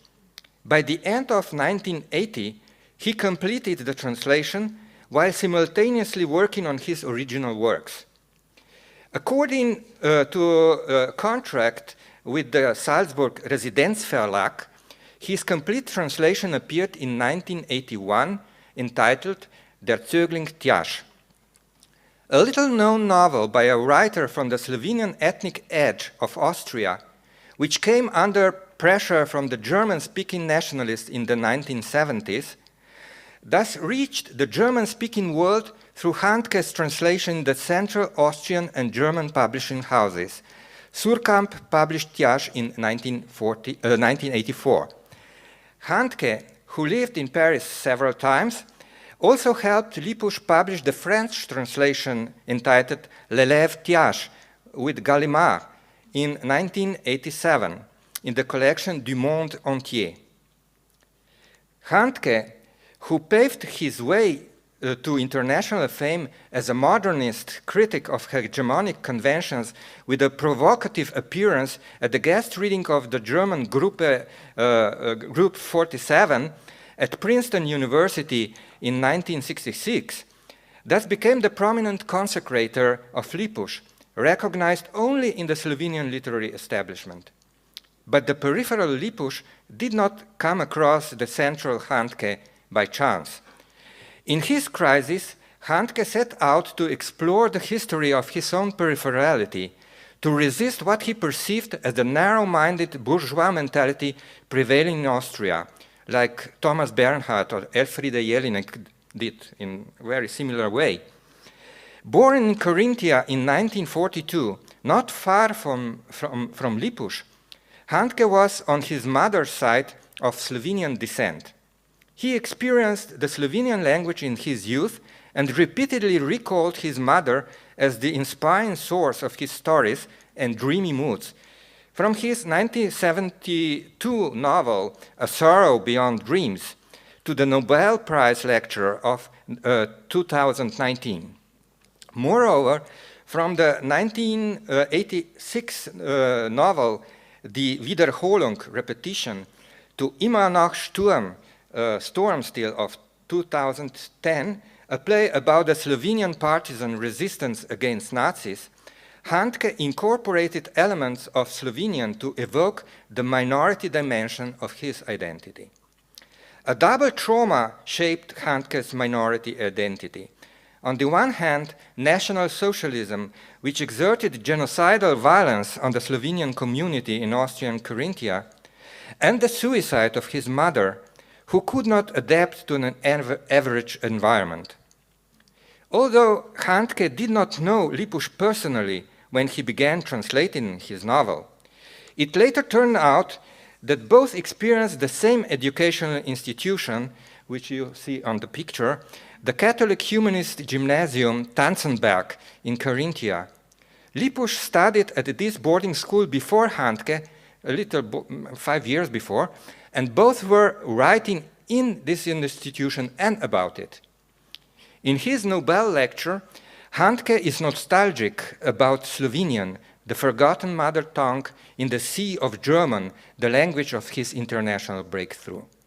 In addition to Slovenian toponymy, he quotes a Slovenian prayer, a litany, which, with its dreamlike euphony, has remained in his memory since childhood as the earliest call to write literature. I quote, "The earliest oscillations and oomph, however, didn't come from the arts. What stirred and thrilled me through and through as a child was the Slovenian Slavic religious litanies I heard beneath the Romanesque arches of the church near the birthplace, Stara Vas. And those at once monotonous and oh so melodious invocations directed heavenward still stir and animate me at 77. They plug the strings that accompany my further path as a writer. As in the marvelous long Laurentian litany to Our Lady, of which I shall quote a few here, deliberately leaving them untranslated, and me as well. Mati Stvarnikova prosi za nas, Mati Odrešenikova prosi za nas, Sadež modrosti prosi za nas, začetek našega veselja prosi za nas, posoda duhovna prosi za nas, zgodna danica prosi za nas. Despite Handke's help, Slovenian and Austrian prizes, reviews and studies about him, and translations into English, French, and Italian, the consecration of Lipus is an unfinished project. His translated works are still waiting for new editions and reprints, greater attention from the global media, and interests from international publishers and scholarly circles like ours. Although incomplete, the type of consecration exemplified by Lipus can be called globalized consecration. It is not, however, the only one, even if it seems so prominent. Less grandiose variants function in what I propose to call capillary worlding. Granted, globalizing consecration aptly explains how a peripheral newcomer becomes a global bestseller or an achievement appreciated by highbrow cosmopolitan readers. But the concept is too exclusive. What has been neglected is that the edge can be globalized in capillary ways. Other margins or the peripheral sectors of core literatures can recognize its transnational relevance. Thus, peripheries become active abroad in narrow circles of literati, critics, scholars, artists, and specialists of different countries, including the most influential ones. Tomáš Šalamun is a case in point. Without being published by an international publisher,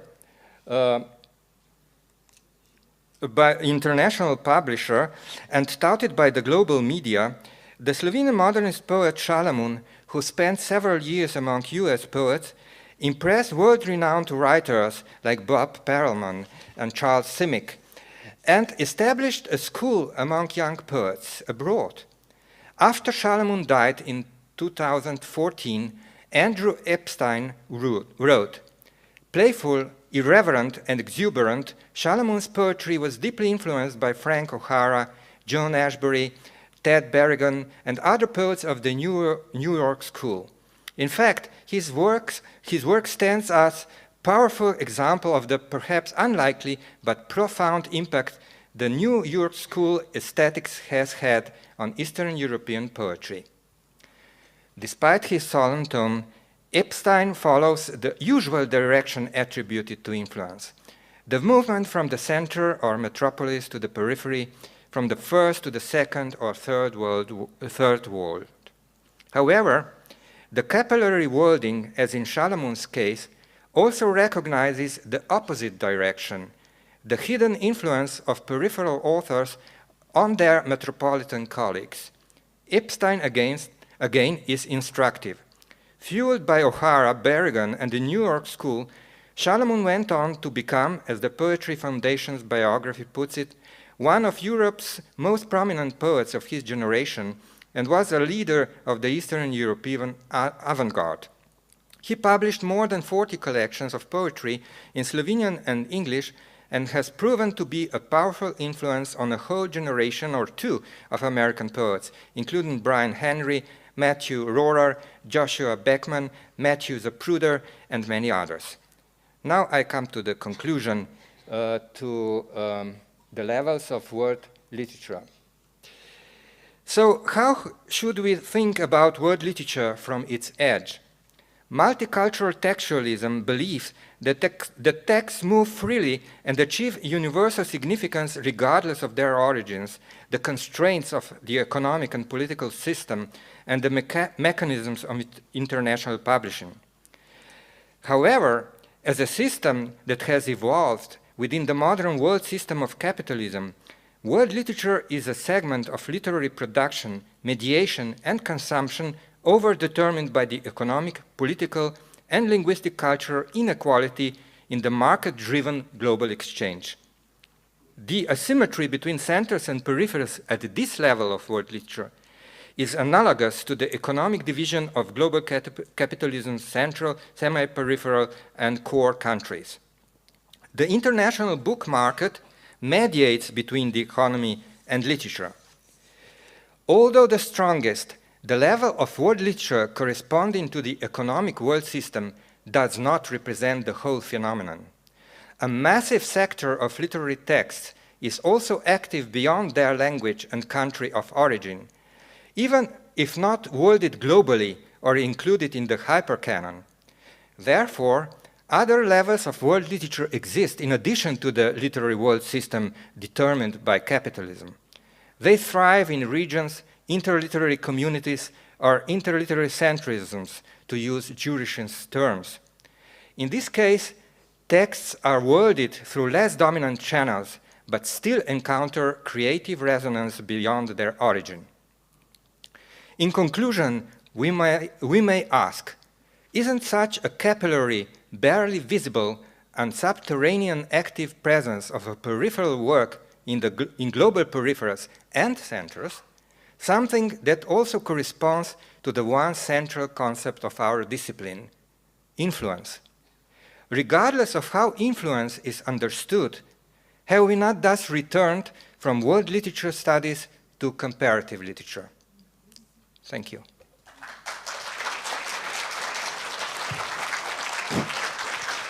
Thank you, Marco, for a very interesting presentation.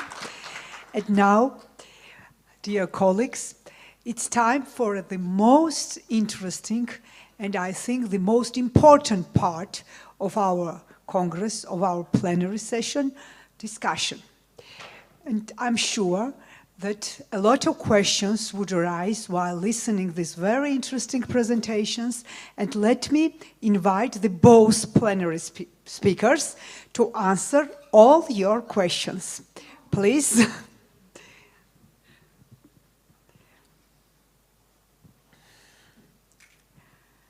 Please, let's begin.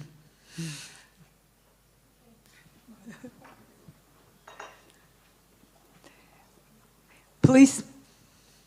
I have a question for Marco. I was really interested in your sort of like a deconstruction of the concept of world literature and to the, I don't think I have. Okay. And to the, you're paying attention to this, sort of like a subcategory of world literature. That was very interesting to me. But still, I still think that those are some types of literary production that happens in territories, but they're still under the capitalist system, I think. They're using the printing machines, their publishers are capitalist companies, and so on and so on. When you say that, well, they belong to a different kind of production, I have a doubt about it, and I want you to expand on that. Please.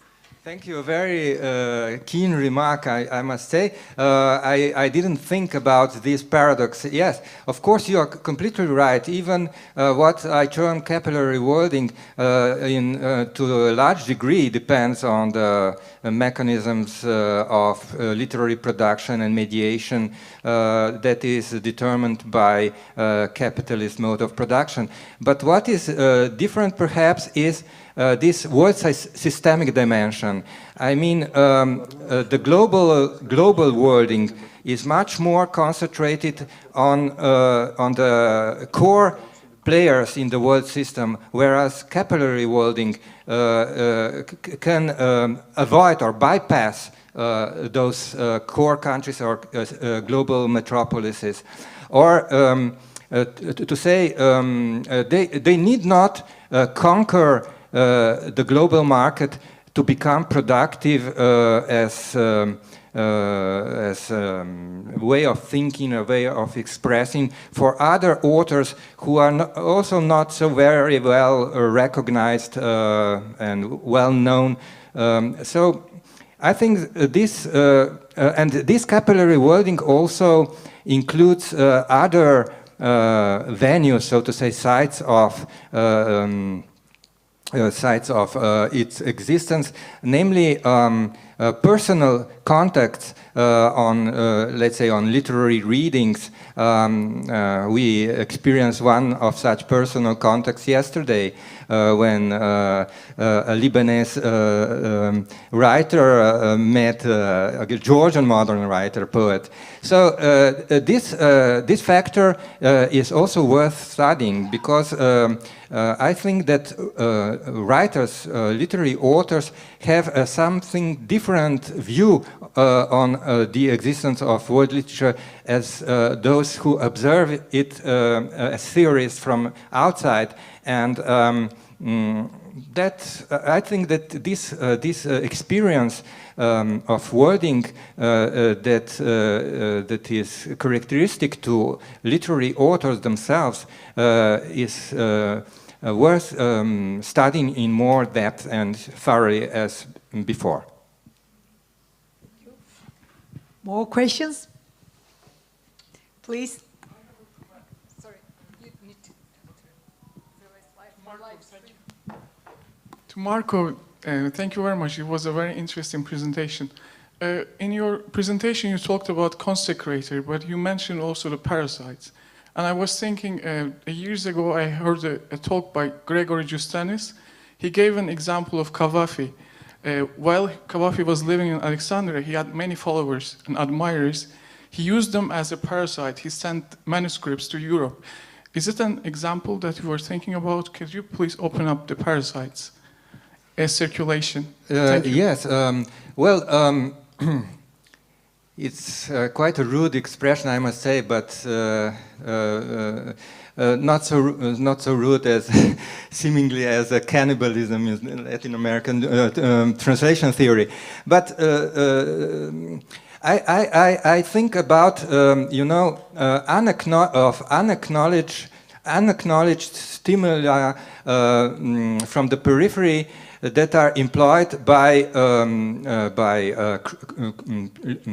authors in metropolises when their own conventions, aesthetic conventions, they feel that these aesthetic conventions are somehow worn out, and they find inspirations outside their cultural circle. And for example, it is very crucial for modernism and expressionism and cubism, the inspiration taken from African tribal art and from, let's say, Van Gogh change of his style of painting was also influenced by Japanese techniques. And so of painting on wood.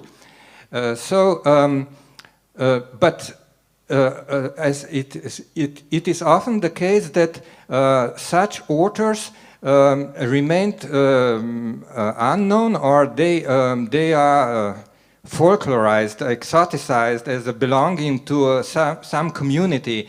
They are not taken as individuals who have something important and innovative to tell to the world, but are in a way classified to a certain group they represent. And sometimes also they don't get recognition. There are exceptional cases like Kavafis and, for example, the Serbian writer Danilo Kiš, who was also, but it is important for such persons coming from periphery that they share the metropolitan life, that they, for some period of their time, they are migrant authors. And it is more difficult for authors that remain in their country to get their voice heard in the centers. Thank you. Please. Thank you very much to both plenary speakers, and my special thanks to our dear colleague, Professor Radiani, for initiating and accomplishing and finally bringing this Congress to Tbilisi.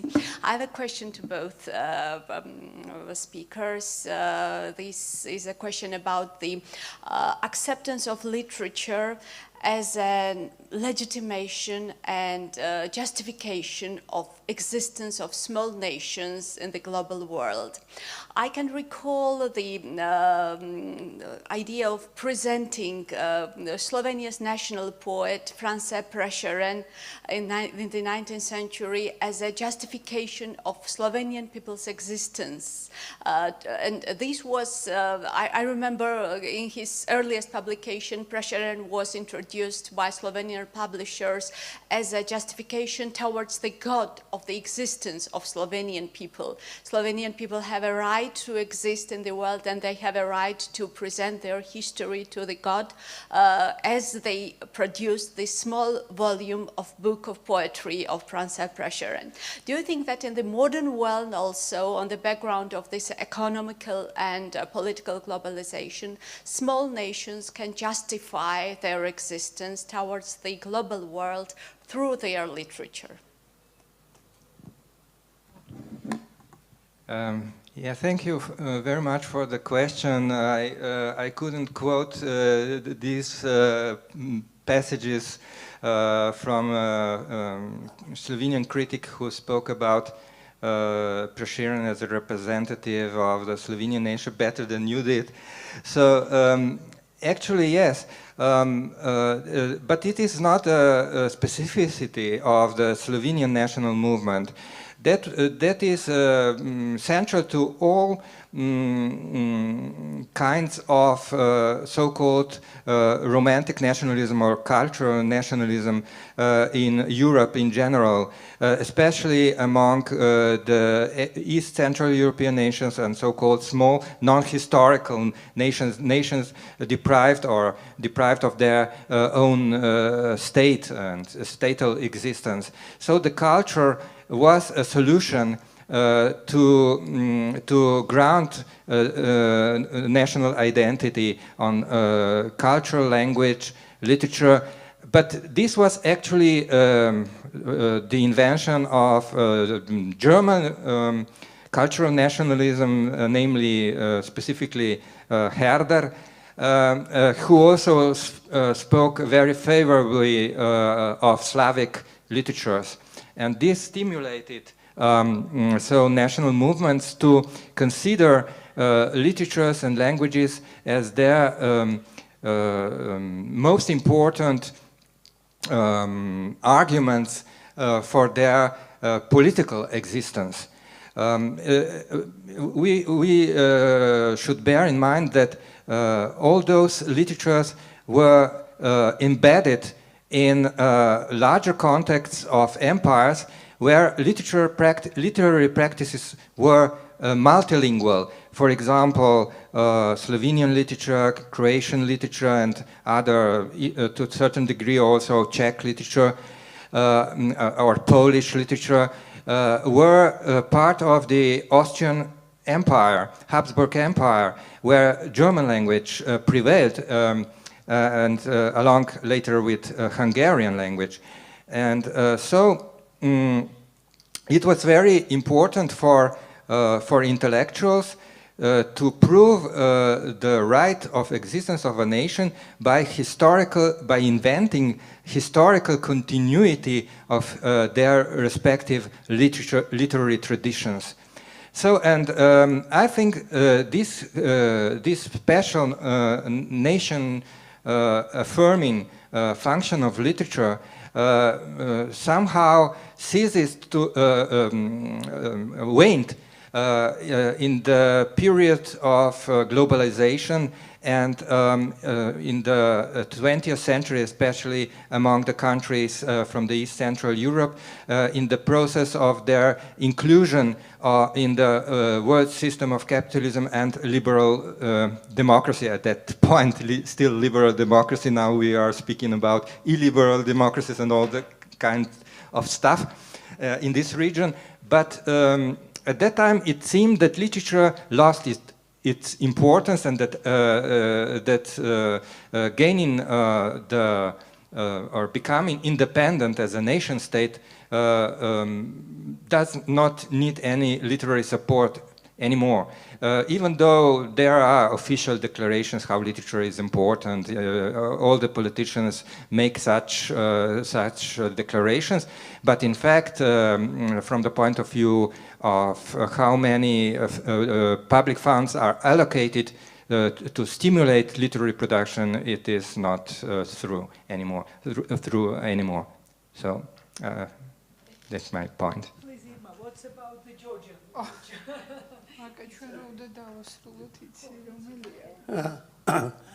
Professor Marx, my heartiest congratulations to you.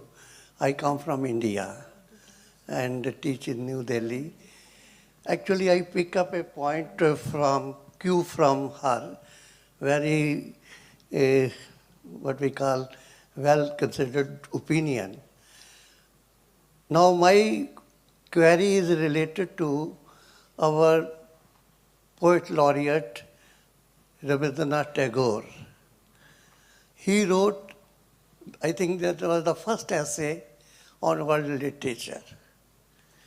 And he related to the roots, to the bhashas, to the regional languages. He said, a story by Premchand, a writer, is world literature, part of world literature.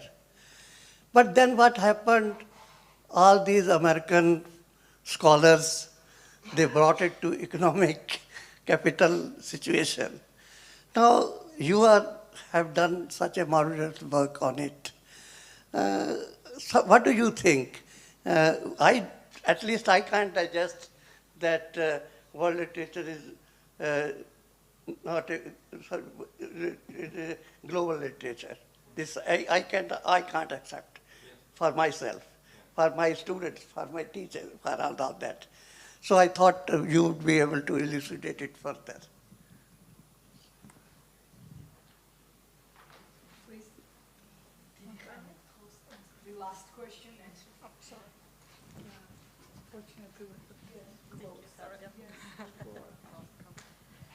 Yeah, thank you very much to both speakers.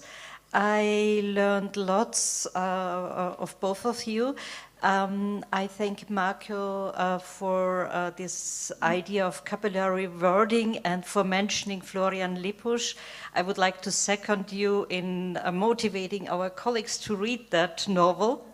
And thank you very much for giving us this kind of crash course in Georgian literature. I appreciate that very much. And so my question would be, you talked both lots of politics of system. I would like to draw the attention a little bit more towards aesthetics of the text. So my question would be, what aesthetic qualities Georgian contemporary literature has to offer to the international audience? Could you say a few words to that, please? Thank you, Helga. Thank you very much. Well, if I had the chance to have like more enlarged presentation, maybe I would speak about that. Actually, you know, you're right. We are talking a lot about politics because, unfortunately, it really impacts Georgian literature a lot. because of these never-ending wars and political turbulency, and also many other things we are through after Soviet Union's fall. It's, of course, writing reflecting that.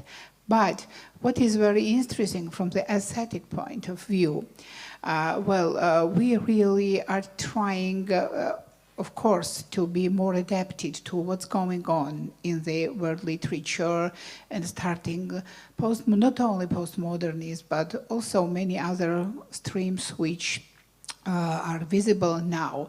But what I personally like the most, Georgian literature has this wonderful quality that we are in any condition very much connected with the aesthetical values which we have worked out during the centuries. And it is really important. And these values, maybe they are sometimes not that much visible, and maybe they are overlapped with some other problems. But if you are digging deeper, you can understand that that is there.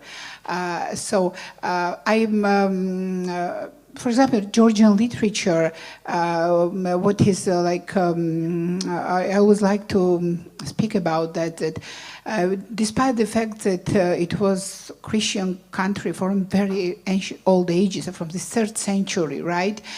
Georgian churches, the prayers were always in Georgian language, so they never used Latin language. So in the period of when there was started European secularization of literature, this was a very easy process for us because we did not change much. We changed just a little bit alphabet and we moved through. So that's why it was so painful that we were so well prepared for Renaissance, but because of politics, we could not do that. And that's how East comes. And East comes and actually stays in Georgian literature. So you can see these Eastern motifs not only in the works of writers of the 17th or 18th century, but Romantics also. During Romantic period, it's very strange, but we have so-called urban text, which was not so usual, for Romanticism. And then during period of modernism, there is very famous text, belongs to Tizian Dabidze, Pella, if I'm mistaken. I put Hapiz's rose in the Prudhomme's vase. I put Hafiz's rose in Prudhomme's vase. This is the slogan of Georgian modernists. That's how they worked. They were very close. This was always dialogue. And even now, you can always feel it, even now. So I think that this is important side of our literature.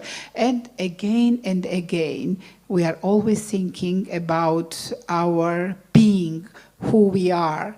I think right now, we are searching for our new identity.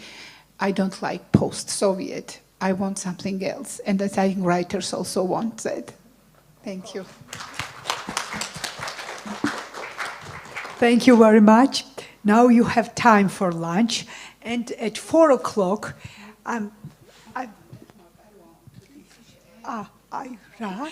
you don't know that. I don't know yet.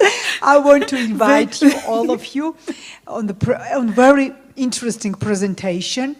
It's Meet Georgian Literature, which will take place in National Parliamentary Library of Georgia, Gudiashvili 7.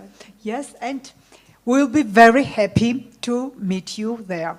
It's very interesting presentation about Georgian so there literature. Is your location. You can see where we are. You just going just straight. You can see that. And there is the library. Just going straight, and you will see the church, Kashweti. You need to turn on the left there, and there is a library, parliamentary, very close, maybe 10, 12, or maybe 10 minutes, from 10 to 15 by feet. And, at 4 o'clock, we start there this presentation of these short documentaries about Georgian literature. But please, feel free. You can join us at 4 o'clock there, either at 6 o'clock, when we start meeting with French writer and his lecture. It will be in French, but translated into English. So it is your choice. Now, it is at 6 o'clock, yeah? Yes, it's at 6 o'clock. Yeah, 4 o'clock presentation of short documentaries. Then we will have short break there.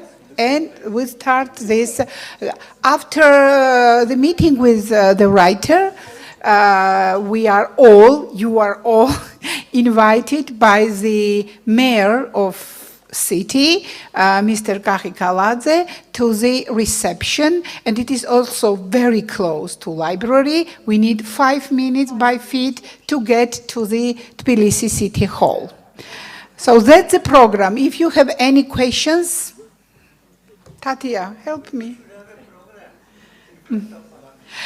Program was unfortunately online, but you can take programs at the university because we have 3 days for registration. We started yesterday, continues now at the university, and will be finalized tomorrow at 5 o'clock. This schedule, yes, you will take this schedule. Those who have already sent a registration, they should have a program. Wonderful, sir. Meeting you. We invite you to India. So yes, I must admit that I supported your policy. Okay. I was very much active. Dominance comes to our country and it is all kinds of things. Damaris, I said,